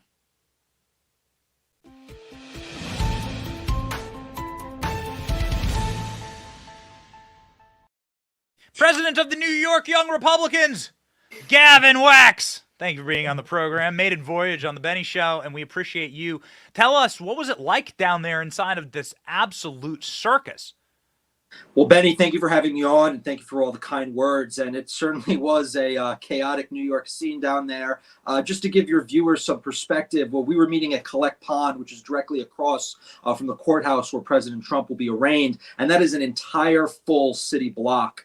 So the image you just showed Trump supporters going all the way to the end and all the edges of a city block. I want to say there was at least 1,000 people there. Obviously, wow. A mix of counter protesters, our supporters, and press. But I will say we outnumbered the counter protesters by a decent margin. We had several hundred Trump supporters who were continuing to trickle in, by the way. This was during Congresswoman Marjorie Taylor Greene's speech. So it was a beautiful, perfect, huge rally and totally peaceful. And we were very happy to do it and show our support for the president in the bluest of areas here in Manhattan. That's right. This is shocking. Look at this. We have blacks for Trump. You have like cowboys. You have Harley-looking dudes. Was there any rabble-rousers? Were there any PSYOPs? Were there any Antifa interlopers? Do you think that this might happen? Is this under under threat? How did it feel down there? What was the energy like? Yeah, I mean, going into these things, it's always a little stressful. You got three front wars conservatives. You got, maybe some feds. You got Antifa. You got, people who are just trying to pretend they're Trump supporters. So you never know what's happening. But I give all the kudos to the NYPD, New York City's finest. They did a fantastic job. They worked with us. They kept it peace and safe. And safe. There was a separation from the other side. And what they did, I mean, they mostly just, they whistled, they banged some drums, they yelled, lock him up. I mean, it was very mild. I mean, if anything, we should be asking why in a blue place like Manhattan, one of the bluest areas in the country, there was so few on the left there. I mean, we really showed them, who I guess runs the town today. Yeah. Okay, so tell me, you were with Marjorie every step of the way. Talk me through that. We have played already the clips. In the last hour, we played the clips of Marjorie's speech, and it was a banger. What happened during her speech? Was she shouted down? We saw whistles being handed out for people to annoy her. What were the major takeaways from Marjorie's address to the audience? I mean, it was a rabble-rousing speech, to use Mayor Adams' own words. He called her a rabble-rouser before her arrival. But she gave a great speech. We wanted to have a speaker system, but we were denied because we didn't have a permit, I guess, last minute. So we went old school. We went grassroots there with the megaphone. You see it. She gave a great speech. She rallied the crowd. We did a USA chant. She called out Mayor Adams by name and his rhetoric. She called out the district attorney, Alvin Bragg. She called out the politicized prosecution and persecution of the president. It was a fantastic time. The only people, Benny, that I would argue were being even close to violent were actually the press. I mean, they were mobbing her. It was an insane scene as she was coming into the park. She was even being flanked by local leftist notables, Jumaane Williams and Jamal Bowman. They were, giving her grief as she was walking into the park. But Marjorie gave a fantastic speech, and all her supporters were perfectly peaceful. Any takeaways from her major themes and messages? I think at the end of the day, she called it what it is. She called it as most of the American people see it. She said that this is a complete miscarriage of justice. It's an abuse of the judicial system. It's a weaponization of the legal system against the president, leader of the opposition, the presumptive nominee. And then she called out the fact that this city is going through a crime wave as we speak right now. I mean, crime statistically is up across the board in every category. Violent crime, especially the exact type of crime that she said Alvin Bragg refuses to prosecute. So she called this out in the strongest of terms. And I think she gave us a great show this morning here in Manhattan, and I give her all the kudos for coming into enemy territory and doing what she did. I wish we had more fighters in Congress like her. There have been fights, and based on what you just said a moment ago, you said if anyone is rabble-rousing, it's the media, who were acting like animals trying to either get to Marjorie Taylor Greene or actually acting in physically violent ways. This footage just breaking. I want you to see it and then tell me, maybe break down this footage. You're watching a cameraman for a corporate press outlet assault a protester here in this footage, possibly the worst we've seen today, via the media. I'll play it for you right now. Whoa. Don't fuck with me. Don't ever fuck with me. Grab my purse. All right? What's wrong with you, bro? You're picturing me like an idiot. I will kill your motherfucking ass. Get off. What's wrong? Why are you pushing me? Get the fuck out of here. Oh. Don't want your kind in here. Oh, yeah? Come on. Bring your wrists on and fuck with me. I'm the one for you. I'll kill you.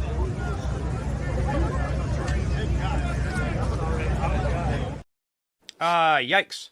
So, I mean, I'm sure you don't know any of those people, but you did just say, the only reason I played that clip is you said the media were the ones that were borderline behaving violently. That man clearly is carrying around $150,000 worth of very sophisticated sound equipment from a corporate media outlet. Am I wrong, Rolls-Royce? I mean, he's got good gear there, right? So, I mean, what's your takeaway? Did you feel this energy, Gavin? So it's funny. This happened as we were just setting up, I think around 9 o'clock, and the place hadn't even really been fully prepared for us, and the media was always already going wild. I mean, again, I called it out before the congresswoman came out. I kept saying, 2 feet back, step back, make some room. The media were acting like complete and total animals, and the video you just played showcases that perfectly. I recognize a few of the faces in the vicinity, but it's unfortunate. It's unfortunate we have such an aggressive media. I was there, doing the press circuit, after the speeches were done, and you could just feel the animosity coming out of them. You could just feel the vitriol in every question they asked. I mean, I think they hated the fact that it wasn't violent. I mean, they were really trying to project their worst wishes onto this rally, and they couldn't help themselves when it was exactly what it was, a peaceful and a large rally. Now they're already trying to, they want to talk about crowd size, so I'm glad we have that bird-eyed picture, because you could see there's flags, big Trump 2024 flags all the way in the way back. So I would love for them to claim, and this is like just a one frame, but let's see what they do in terms of the narrative going forward. So talk to me about the narrative going forward from the young Republicans in Manhattan. You are clearly standing at the gap in the storm inside of this city, and a storm that it is. You are a very brave man just by running this club, and you are the president of that club, correct? Correct. Yes. Thank you. Okay. So talk to me about what your messaging has been through all of this. And have you seen your numbers swell? Have you seen support for your work? Have you seen a backfire to all of this? It seems like many people are quite embarrassed in New York. It's a great question, Benny. I mean, I'll answer it in 2 parts. I'll say, since we took over the club in 2019, this is a historic club. It goes back to the, founding the Republican Party, Abraham Lincoln. It's the oldest and largest in the country. It was on its deathbed. There was 50 there was no money. There was nothing to be had. It was a decrepit institution that only had a legacy. And I was told repeatedly, don't embrace Trump, don't embrace MAGA. You're in New York City, yada, yada, yada. We came out from 2019 on, all aboard the MAGA train, and we have seen nothing but success from it. We're now over 1,200 dues-paying members. I'm speaking to you right now from our clubhouse here in Manhattan. First time we've had a clubhouse in 60 years, a piece of New York City real estate. We have a $250,000 gala. This year we're going to be at Cipriani Wall Street. We invited the president's son, 600-person black tie affairs. Our membership, our money, our publicity have never been better. So quantitatively, I mean, it's done wonders. And if we look just this past week with the rallies and everything, we've had donations, we've had press, we've had new members. So as far as I'm concerned, there's a large number of people, even in New York City, that are looking for an outlet, and we're providing it. And I encourage other patriots across the country to follow the model. We could do it here, deep behind enemy lines. We could do it anywhere. Good man. How inspirational. So you're inside of your clubhouse right now. Yeah, got the exposed brick, with the hardwood floors. Very speakeasy vibe here. I think that's Teddy right behind me. So that's dope. The OG. Parting shot here. What is your message to Republicans who obviously don't live in New York? Tens of thousands of which are watching live right now. What is your message to them? What does the energy feel like? Are you going to now get renewed vigor to fight for your nation? And what can people do to help you? Well, thank you. My message to fellow Republicans is that you have to let your voices be heard. We can't just go quietly into the night. We can't just stay at home. This is part of a demoralization campaign. They want us to feel hopeless. They want us to be afraid. They don't want us to show our support. So we need to get out there and peacefully exercise our First Amendment rights whenever possible. We can't let them control the narrative. And this is what the club is going to continue to do in the form of peaceful protests. We're looking into possibly filing an amicus brief. In this case here in Manhattan, we have jurisdiction being based in New York. So we're going to have a brief for this case supporting the president against whatever ends up coming out of this. We're going to look at all methods to continue to keep attention focused on this injustice that's happening in our country. And if you wish to support the club, the New York Young Republican Club, oldest and largest in the country, you could donate at nyyrc.com. If you're in the metro area of New York City, you can join. Members were always welcome. We have a lot of great events, great socials, and we're trying to keep the fight alive here in America's biggest city. So I deeply, deeply admire you. It is easy to be a Republican in a state like Florida. It is easy to walk the streets and to really live without care. I have felt what you feel. I lived in Washington, D.C. for 15 years. it was a dangerous time near the end of it. It really inspired. I was like, I'm never gonna live. I will never live. I don't even like visiting blue cities. I don't even like visiting, and so I deeply appreciate your work, and it takes such great testicular fortitude to do what you do, and especially today on all days. So thank you so much, and Godspeed. Thank you, sir. God bless.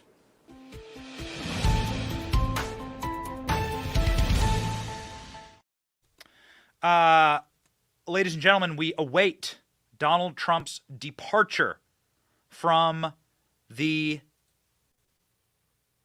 Trump Tower in New York. We will be bringing you those shots live, and it seems as though those cars have now lined up. And so here we go. Donald Trump's SUV is now in front of that building as we are watching. There will be a sign that greets Donald Trump, apparently, now that is being hung up, a massive billboard-sized sign. This new footage just in front of the courthouse. Check this out.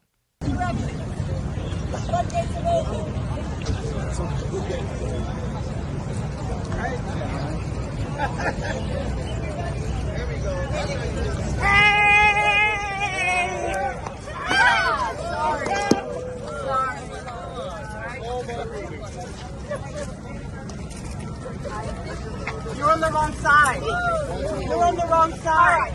You're on the wrong side. You're on the wrong side. You're on the wrong side. You're come from New York. You're on the wrong side.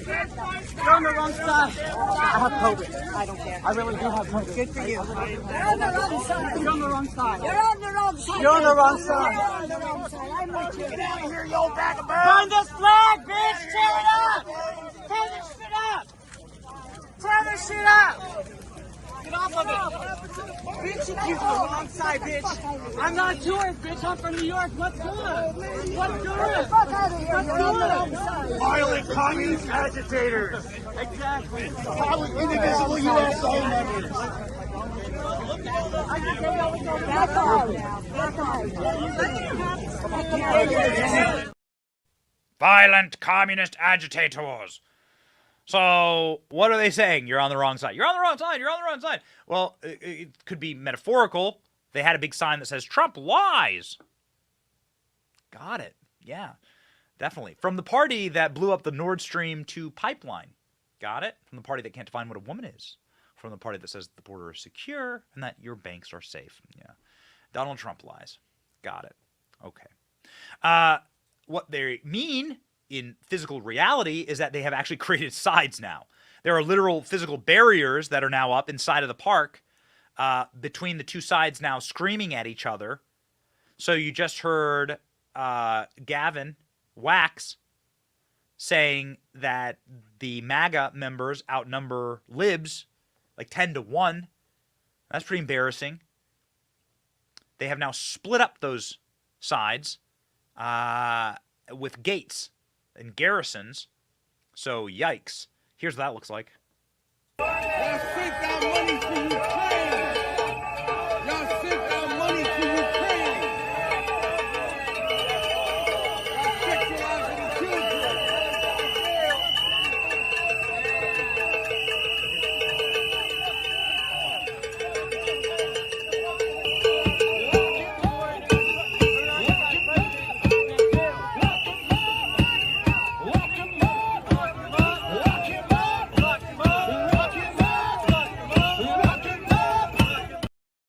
So you can see the guy there on the right, clearly a huge fan of Joe Biden's fentanyl policies. Very excited about the open border. Been a huge boon for him and the dentist that he certainly does not employ. More footage of the split up now. So police have now divided the protesters into camps, essentially, inside of the protest, and you are seeing, all manner of interesting characters coming out here. So you have the lock him up side, and you have the peaceful, patriotic MAGA side. You can see a different angle of that here. Typically used to doing. It's kind of out in the playbook for this type of demonstration. Now, what we have, let's see if we can turn down here. I'm going to show you a great example of someone that is here to do nothing but instigate. This lady right here. So that lady, I'm not sure we can actually show you the video of that because she's topless. And she's crazy. There's video of it. ALX inside the chat. But we don't want to get the stream taken down by showing nudity. But maybe you can review this. But I mean, there's clear instigators, right? These are mentally ill individuals. Another mentally ill individual is deeply low testosterone Jamal Bowman, who is a member of Congress. He is the person who,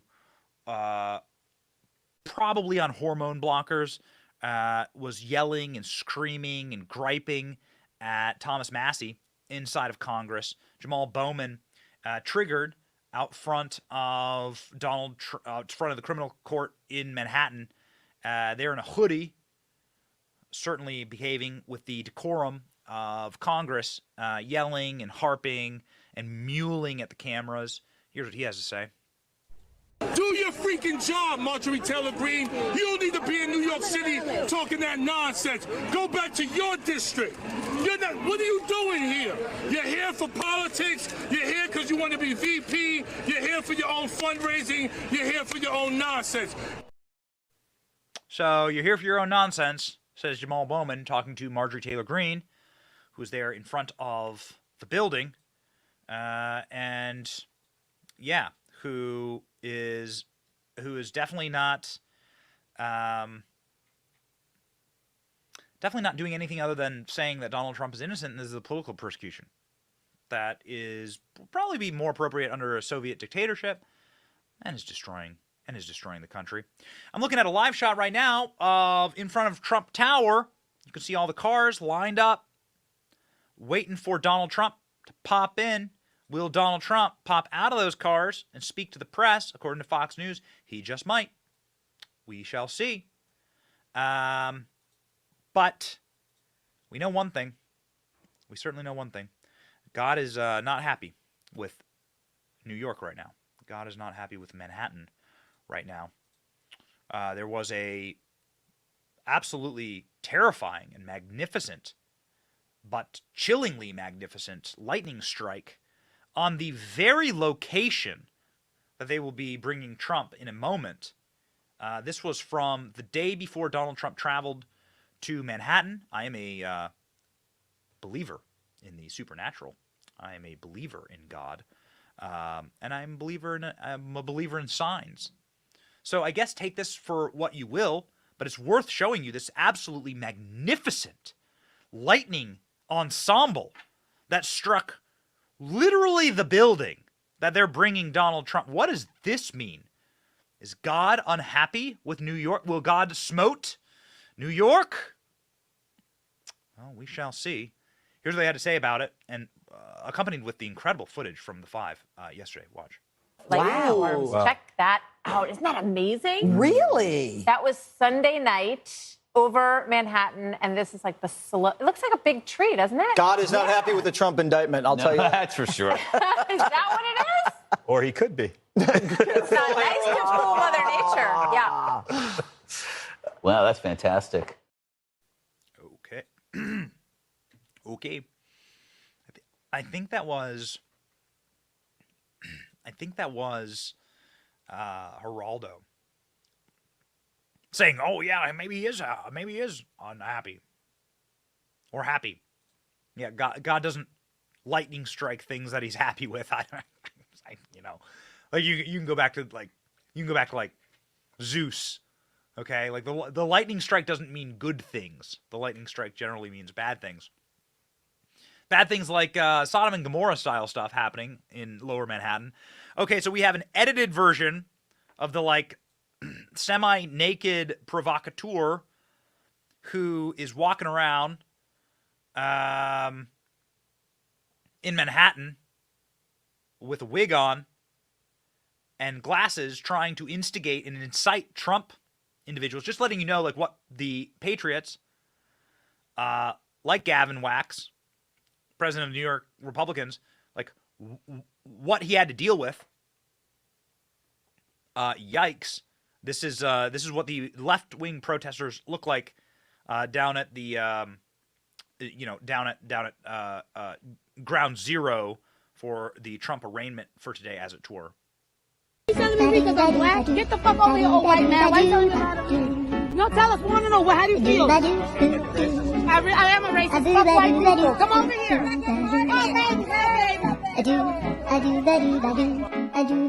They're calling all the white people in here racist. No, we're the dumb Republicans. Okay. They're not sending their best, as a wise man once said. Not sending their best. So that individual is down there, I guess, live action role playing Elton John, according to Danny DeUrbina. Very prescient there. You can see the live shot here in front of Trump Tower. All of the vehicles in front of Trump Tower. There they are, lined up and ready to go. So, Donald Trump arriving soon, and will be loading into one of those cars, presumably the middle SUV, in just a moment. But where do we sit now? You have inside of this nation a cancer. It's called Bolshevism. It's American Marxism. The Marxist goal in life is to pit institutions against each other, to erode, essentially infect and erode institutions like a cancer, like vermin. Their job is to then eliminate the ties that bind us as society, that give us purpose as a society, the things that we can care about together, like a shared flag or a shared ideal or shared justice system, shared, media, people telling us the truth. And the truth itself then becomes something that is esoteric. You can't really grab at it. And then justice itself no longer becomes blind, but becomes a cyclops, where we have simply one side that is dead set trained with a red laser eye on the persecution of the other side. And that's, of course, what you're seeing now. This is what happens under collapsing regimes, the opaque oligarchy that's in charge of this nation, that seeks to lock up Donald Trump. Who is a friend of the show? Alina Habba was on Fox News just moments ago, giving the most recent legal updates on Donald Trump's case, talking about the reasons that the case should be dismissed, and that she does not believe that the judge will give Donald Trump a gag order, and that Donald Trump is fantastically sad for our country. A grim moment. We thought it would be important to listen to Donald Trump's top legal advisor in this moment for what's going to happen and what is about to happen inside of that criminal court. Alina Habba from seconds ago on Fox. Take it away. It seems like, I'm not a lawyer, but I'm going to ask a legal question. It seems like there are three motions that the legal team will file. Number one, dismiss the case outright. Number two, change the judge. Number three, dismiss Alvin Bragg. Yeah. Do any of those dismissal movements are likely to win? I think there's a lot more than that. I can't get into privileged conversations, obviously. Sure. We do have a plan. But I would say that we have an A team right now that knows what they're doing. There will be several reasons that this should be dismissed. Statute of limitations, venue change, et cetera, is to be expected. But whatever it is, I think that most of it has been pointed out just from any other legal scholar, and Dershowitz or whoever you may see. And we're all kind of seeing that this is a waste of of time case and should be dismissed. It's an outside chance that the judge says, right, you don't have a case, walk away, and everybody goes home. That's not going to happen, is it? Well, we'll see. I think it Not should likely. happen, but my faith in the judicial system is a bit jaded at this point after a couple of years of representing Trump. So, talk to me about the gag order. I believe a gag order would be standard. I mean, no defendant is surely allowed to walk out of the courtroom and badmouth the court or badmouth the DA. right. I don't think there will be a gag order. Really? I think Why not? I don't, because I think we're dealing with a political figure who's a candidate. I think they could deal with it in different ways. They could make sure that evidence doesn't come out and things that are critical to the case at hand.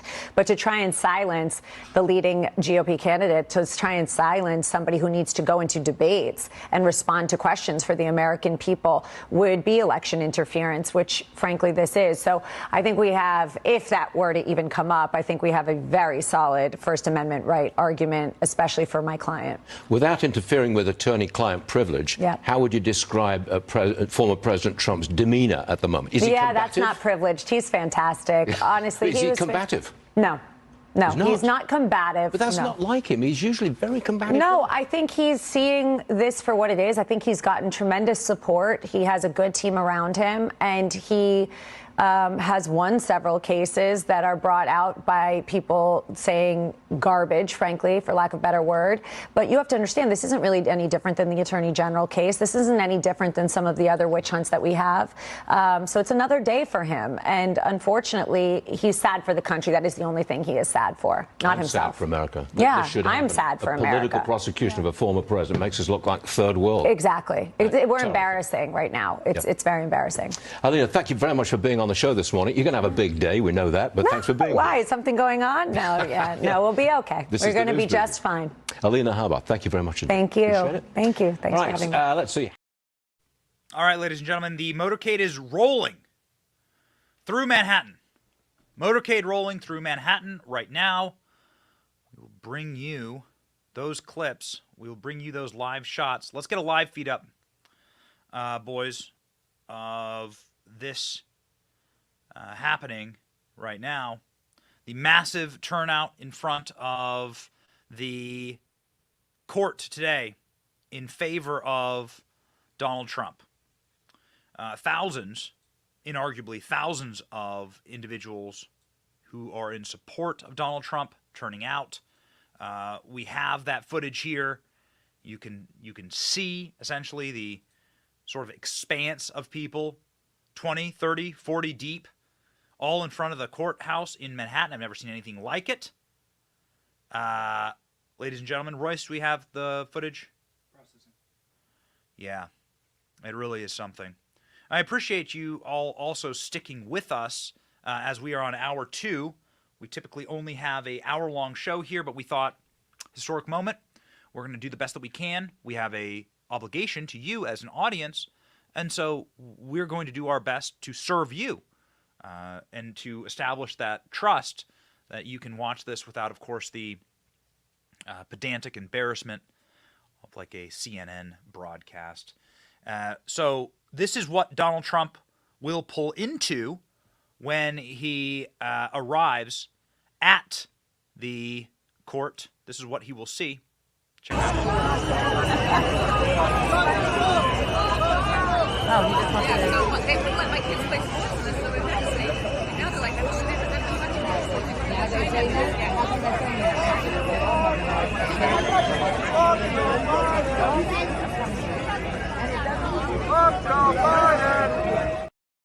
All right, ladies and gentlemen, we have the live feed here. Stick with us again. Of course, we are going to bring you a little bit of inception here, sort of showing you, you know, if you're on YouTube here, we'll bring you this. There's no sound on this, right? So there's no sound. This is just raw Fox. This is from the raw Fox station. There's a station that just sort of like gives you raw news, and so this is from them. You can see Donald Trump's motorcade here rolling through Manhattan. There are individuals who are standing in the middle of the road. What the hell, you asshats? People are standing there with flags along the road in Manhattan. And you see here Trump leaving. Trump leaves Trump Tower and heading to the courthouse. So you can see there, what is that? A dozen vehicles traveling through the city. Donald Trump in the sort of signature armored vehicle there in the middle. Donald Trump with full Secret Service protection. Donald Trump is allegedly going to be put inside of like a waiting room there, like as he's, sort of as he's being processed, I guess, at the court. Trump will be inside of like a waiting room because he can't be put into a cell, right? He can't be handcuffed because of security reasons. I can't believe I'm even saying these words. I can't believe I'm even saying this stuff. So, what do we got here? All right, so let's cut this feed. This is now back to a guy with a way less cool set than I have. Not that that's the thing that we should be concerned about right now. But boys, I'm sure you can find a better feed than that. Let's get one. And let's keep rolling here. I certainly want to establish that there are some super degenerates in front of the courthouse. There are some absolute psychotic individuals in front of the court right now. So we sort of just pray for people to behave and to not incite anything. And Donald Trump arriving shortly, especially with no traffic, Donald Trump will be there very, very, very quickly. I think we have another live feed up of what it looks like in front of the court right now. It looks like here, this is for the arrival. Trump arrives at Manhattan Courthouse. So this is a live shot of Trump's arrival. So this would be where Donald Trump is going to be, his car's going to be parked. He's going to be heading in. It's creepily like quiet roads in Manhattan been cleared. Here's Trump there going down along the East River, traveling down. I mean, ladies and gentlemen, what do you say? What do you say to a show like ours? What do you say this moment? Like, it's sort of sad. It's like broadcasting something that is the end of the republic that you so very much love. Something that is the end of something that you treasure. What is this moment? I feel like I'm having an antibody reaction to what I'm watching. The Republican Party, frontrunner, being dragged into criminal court, indicted, the first time that's ever happened. We've had plenty of criminal presidents, plenty of bad people be presidents. None of them have ever been indicted. Some of them have been impeached. None of them ever criminally indicted. Never. So here, thank you, Royce. Again, we're on our 2 hours and 15 minutes of this broadcast, and there you can see it.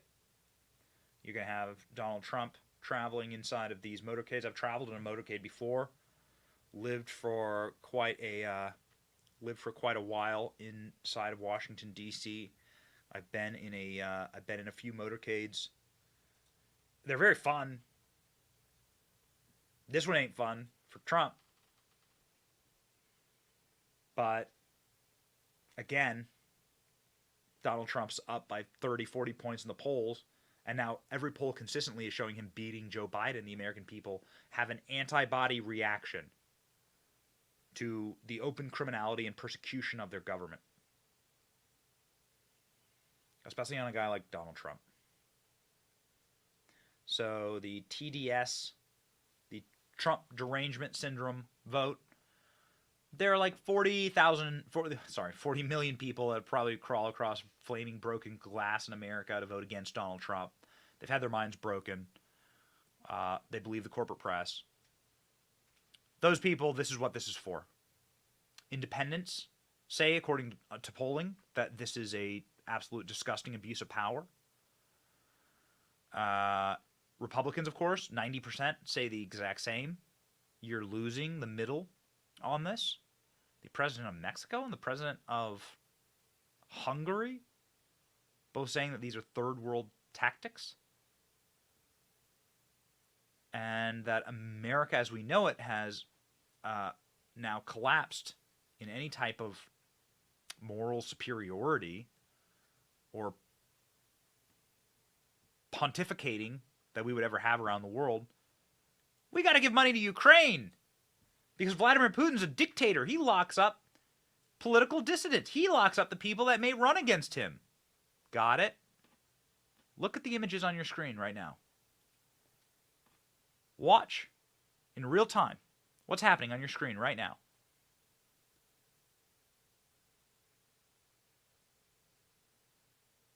It's the same thing. It's the same thing. Persecuting individuals who stand against you in total totalitarian power, using the legal system to do it.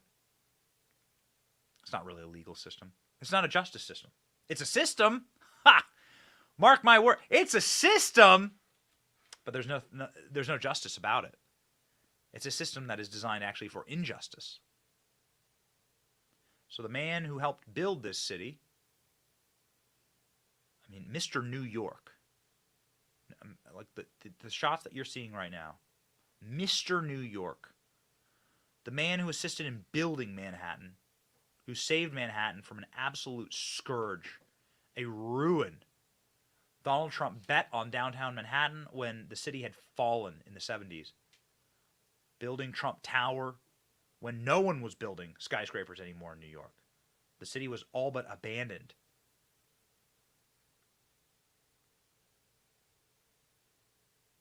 It looks like we've had a issue with that is an issue with the feed, not our feed. That's an issue with the feed that we had. Here it is back. Again, ladies and gentlemen. Just a little glitching inside of the feed. You're seeing here on your screen is Donald Trump traveling to the lower criminal court inside of Manhattan. Donald Trump, of course, the frontrunner for the GOP nomination for president. He may get a gag order. They may be able to silence the man who wishes to run against them. They can't help themselves. American Bolsheviks. It's sort of like a funeral procession for the America that I used to think existed. And maybe it did exist at some point. An America that was above this. That actually stood for an ideal. Like, I don't know, not persecuting or prosecuting your political rivals. Silencing them. Not persecuting or prosecuting little grannies who may have waved American flags inside of or around the United States Capitol on a sightseeing tour. But those days are over. And this is where we live now. We have an image here from Jason Miller, who's driving with Donald Trump. Jason Miller posting 3 punching fists in a photo of the vehicle traveling through Manhattan. He's inside of the car with President Trump. So this is Jason Miller. Do we still have the Fox News feed? What does that look like? Because, I mean, without traffic, this is not going to be a long trip in Manhattan. So here we go. And again, you're going to have, this is in front of the courthouse. This is the entrance here. Yesterday, Donald Trump popped out, waved, did a wave, did sort of a mean mug. Certainly wasn't cheerful. And gave himself a, did sort of a fist, right? A defiant fist towards the sky. We have that clip for you. We'll show you what Trump did yesterday. I think this is a moment to note to you that your screen hasn't frozen. This is just a very sort of glitchy feed. I think it's the best that Fox has at the moment. We're pulling a Fox News feed right now, and we are awaiting Donald Trump's arrival, and potentially the death of the Republic and so on. Hurrah! Hurrah! The feed's glitched, Royce. Got to get it off. So, we'll show you what Donald Trump did when he arrived at the Trump Tower yesterday. When Donald Trump came to the Trump Tower yesterday, he sort of put up a defiant fist and waved at individuals.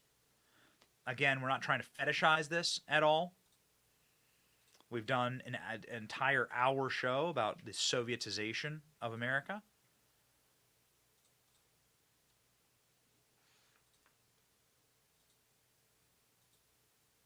So apparently this is Donald Trump. Got it. This is Donald Trump pumping his fist on the way to the arraignment. My apologies. This is Donald Trump leaving Trump Tower, not arriving yesterday. When he arrived, you can forgive me, when he arrived yesterday, he was wearing the same red power tie and did a wave, but I'm conflating that with just seconds ago when Donald Trump did a power fist up in the air. This was today. Check it out.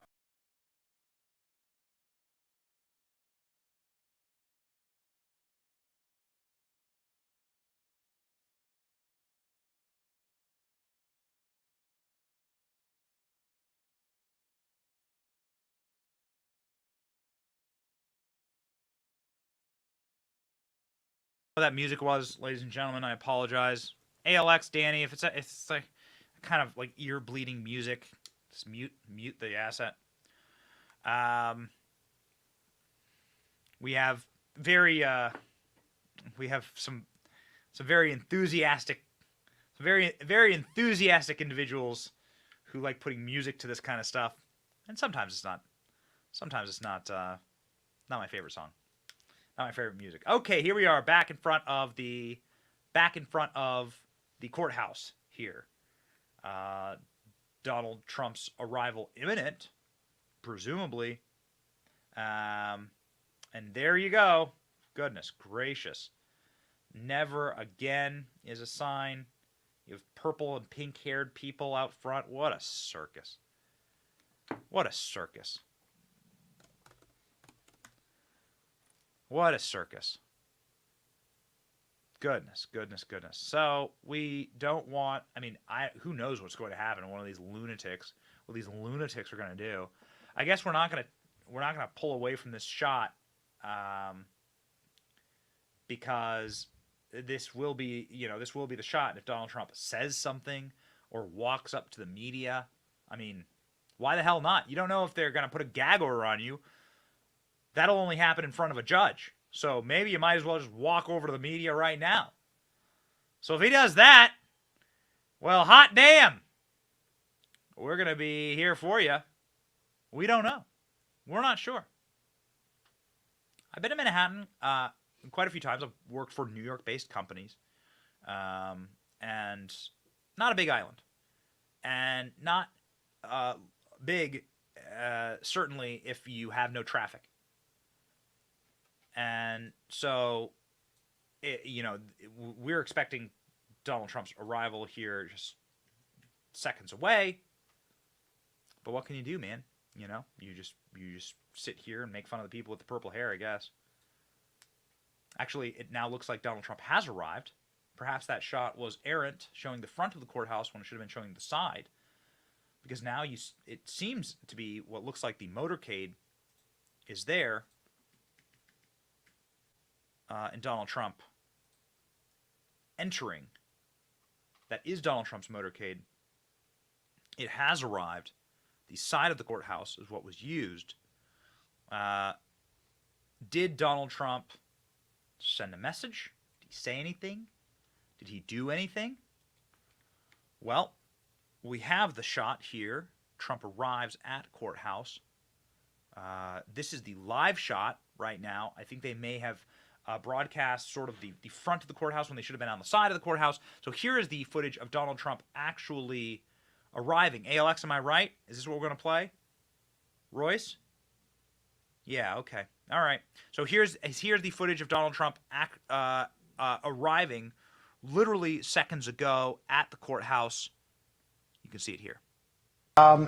From there, he'll go up to the 15th floor where he will await his arraignment, which should be in about 50 minutes from now. Again, we won't get a live look inside the courtroom, even though these are state charges, which would allow for cameras in the courtroom. The judge has agreed to a request from... So, yeah, got it. Collapsing regime. Collapsing empire. China is going around the world making sure that the dollar becomes entirely worthless currency, is no longer the reserve currency. They are building literal military islands, and we are bringing charges against for miscalculating spreadsheet addendums or legal hush money paid to porn stars, silencing a presidential candidate. This is what we're doing. So China's building military islands and is going around the world de-dollarizing all of Africa and all of South America and aligning nations, including Mexico, against us. That's cool.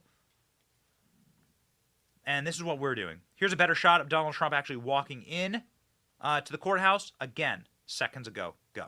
Get out of the shot.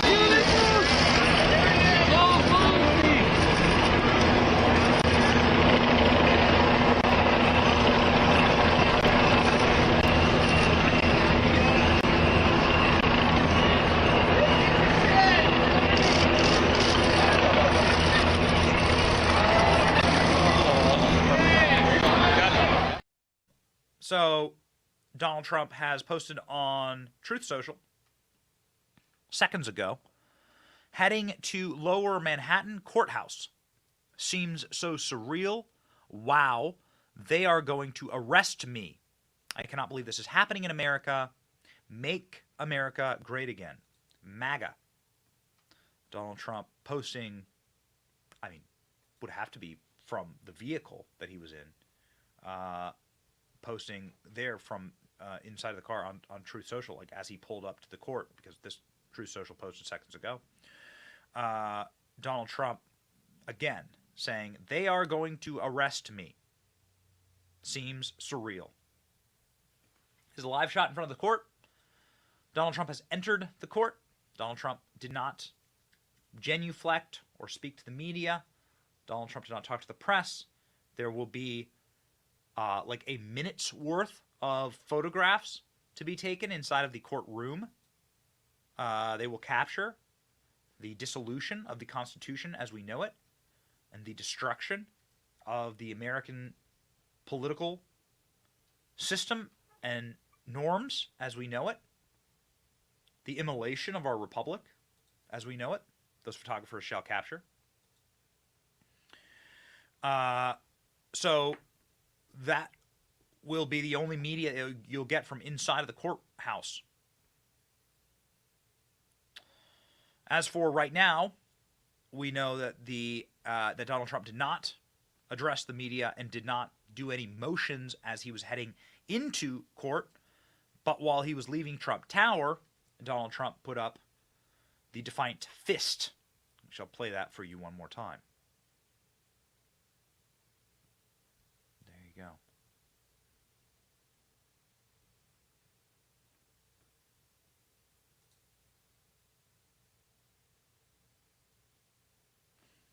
There you go. So, again, Donald Trump posting on Truth Social. Let's toss that up here. Saying, they're going to arrest me. So, this is the America that you live in now. Do you wish to save this country? Because this is go time. This is go time. there's a Supreme Court election in Wisconsin. That would be a great message to send if you were watching from Wisconsin. It'd be a great message to send, showing up and voting.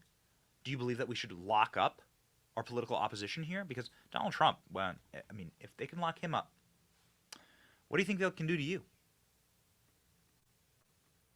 What do you think they can do to you? If they can put Donald Trump in prison, what can they do to you? They are going to arrest me. I can't believe this is happening in America. What are the charges? A couple errors in a spreadsheet. Bookkeeping misdemeanors that have been elevated to felonies inside of a city where you can get away with murder. Push people in front of subway cars and nothing will happen to you. So there we go, ladies and gentlemen. ALX grabbing that motivational Trump meme that was put out just the other day. Please, let's go for that. It really is hard to, it's really hard to put into words what you see happening here. Individuals at the courthouse are screaming, deeply mentally ill individuals, which of course the entire Democratic Party is filled with now, mentally ill, sociopathic, deeply unhappy, deranged individuals wandering around. Our friend Savannah Hernandez captured one of them, screaming at her. Do we have this, Royce? Yeah. So just to let you know, like maybe why Donald Trump didn't go up to the media and address the media there in front of the courthouse. Here's a good example. All right, guys, this is Savannah Hernandez on the Trump-supporting side of the Manhattan Criminal Court. And we have this woman right here. She is a Biden supporter white people who keeps coming and trying to instigate violence with Trump supporters here. She keeps coming up to this. She keeps trying to go on this side. We're the Trump supporters. Okay, so that's what was. Sorry, guys. We normally don't like dropping F-bombs in the broadcast. Again, live broadcast, live coverage here. We apologize for the F-bomb. I think we're all adults here. But also, sometimes the gravity of the situation requires a little bit of grit and honesty about what the other side is. Deeply broken, mentally ill individuals who don't want the best for you, who would very gladly be the rosy-cheeked faces of the people who lock you up for wrongthink inside of little camps. And you don't think it can happen here? Well, take a very short trip back into about 100 years ago. One of the richest, very advanced countries, the longest monarchy in currently ruling, the Romanovs, the Russian royal house, Russia, again, like the Tsar of Russia, Tsar Romanov, Tsar Nicholas, was the richest monarch when he ascended to the throne at a young age in all of the world. And in his short reign, his entire country was taken from him. He was executed. His family was executed inside of a gutter, a basement of a house of special purpose in some backwater in Russia.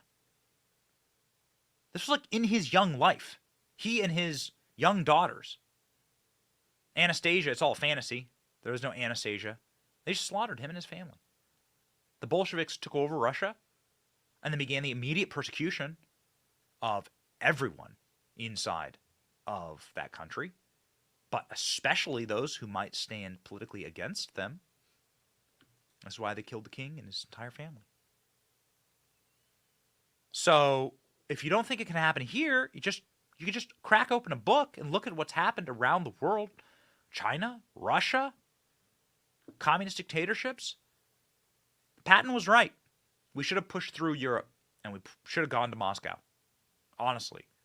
At the end of World War II, that was the time. That was the time to defeat communism. And now American Bolshevism has reached its zenith here in America. You can lock up your political enemies here in this country too. Isn't that great? Donald Trump being arraigned sometime this hour inside of the courthouse. We won't have any live feeds of that. There will be no motion camera footage of that inside of the courthouse. Donald Trump will be delivering an address later this evening at Mar-a-Lago. And Donald Trump's lawyer has assured us that he will be delivering that address, gag order or not. And so Alina Habba says that will go forward. 8:15 is the time that is supposedly going forward. And so we have it for you. I'm going to play you two final clips from two different visions of America. The first clip I'm going to play for you are the prison guards at the Soviet concentration camp. The Levante Beras of our current era. The individuals who would gladly lock up multi-millions in this nation for wrongthink, for misgendering, for going to church and reading the Bible. These monsters from MSNBC. The MSNBC coverage of this moment is dark. Look at the grinning, the salivating, the cretinous mongraling over Donald Trump, now under arrest. You can hear the giddy glee cracking and cackling in their voice. Your nation doesn't fall with a bang or with a boom, but with a maniacal cackle from a deeply unloved Chardonnay mom. Divorcee from the Upper East Side with Xanax rattling around in her purse. This is how a country ends. Watch MSNBC's broadcast of this moment. And I think it's worth taking a pause for a moment and recognizing the moment that we're in that we've never been in before. And that is that when he walked into that courthouse and he was escorted officially, Donald Trump, former president of the United States, frontrunner for the Republican nomination for president of the United States, is now under arrest. We've never seen it before. It is a sobering moment. And even though he's very consistent, sending out social media posts from the car saying again, seems so surreal. Wow, they are going to arrest me.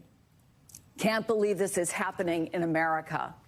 You could shorten that and say that for Donald Trump, perhaps he can't believe this is happening. He did not believe, certainly in this case, from the reporting from inside, that this was going to happen.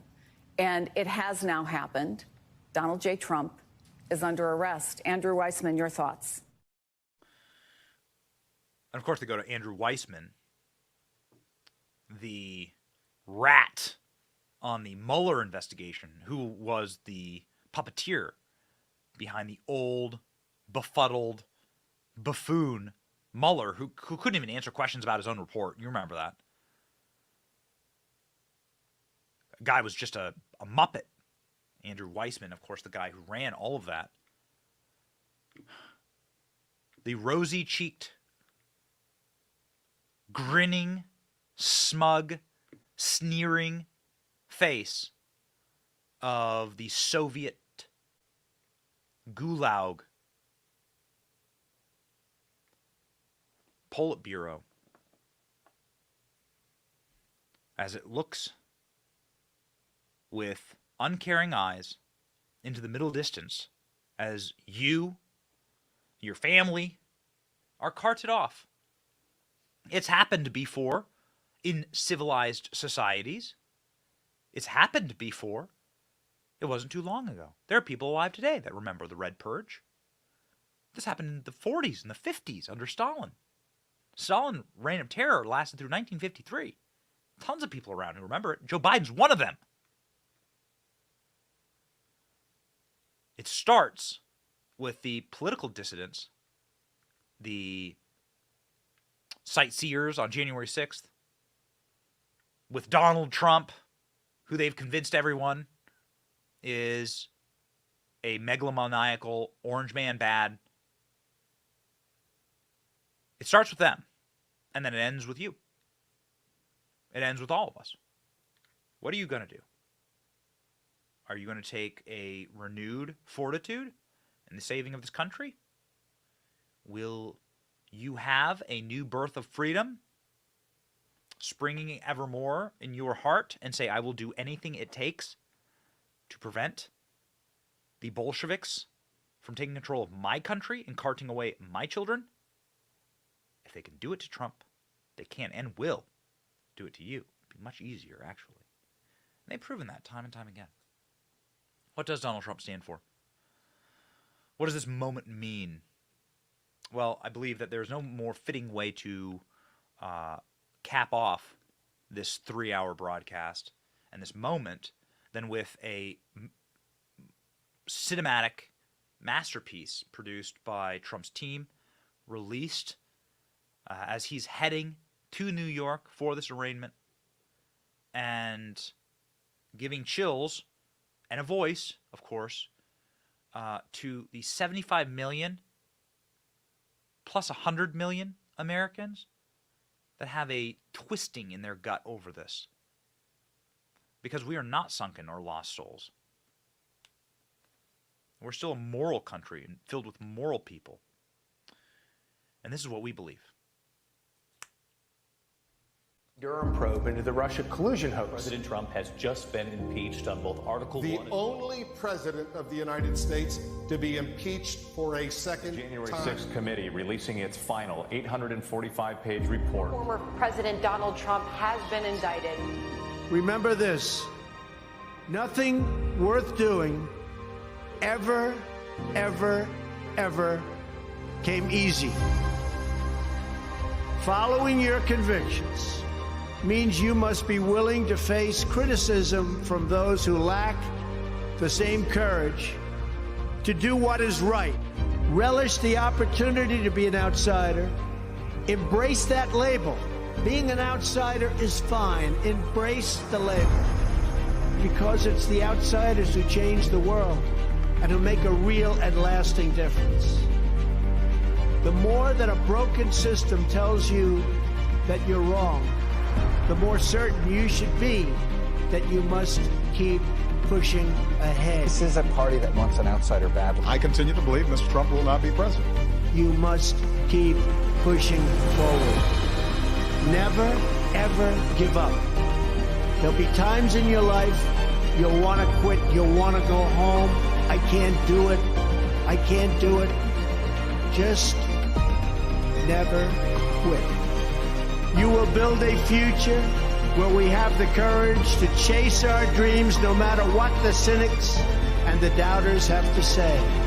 You will have the confidence to speak the hopes in your hearts and to express the love that stirs your souls. And you will have the faith to replace a broken establishment with a government that serves and protects the people. If they're not coming after me, they're coming after you. I'm just standing in their way. And I always will stand in their way.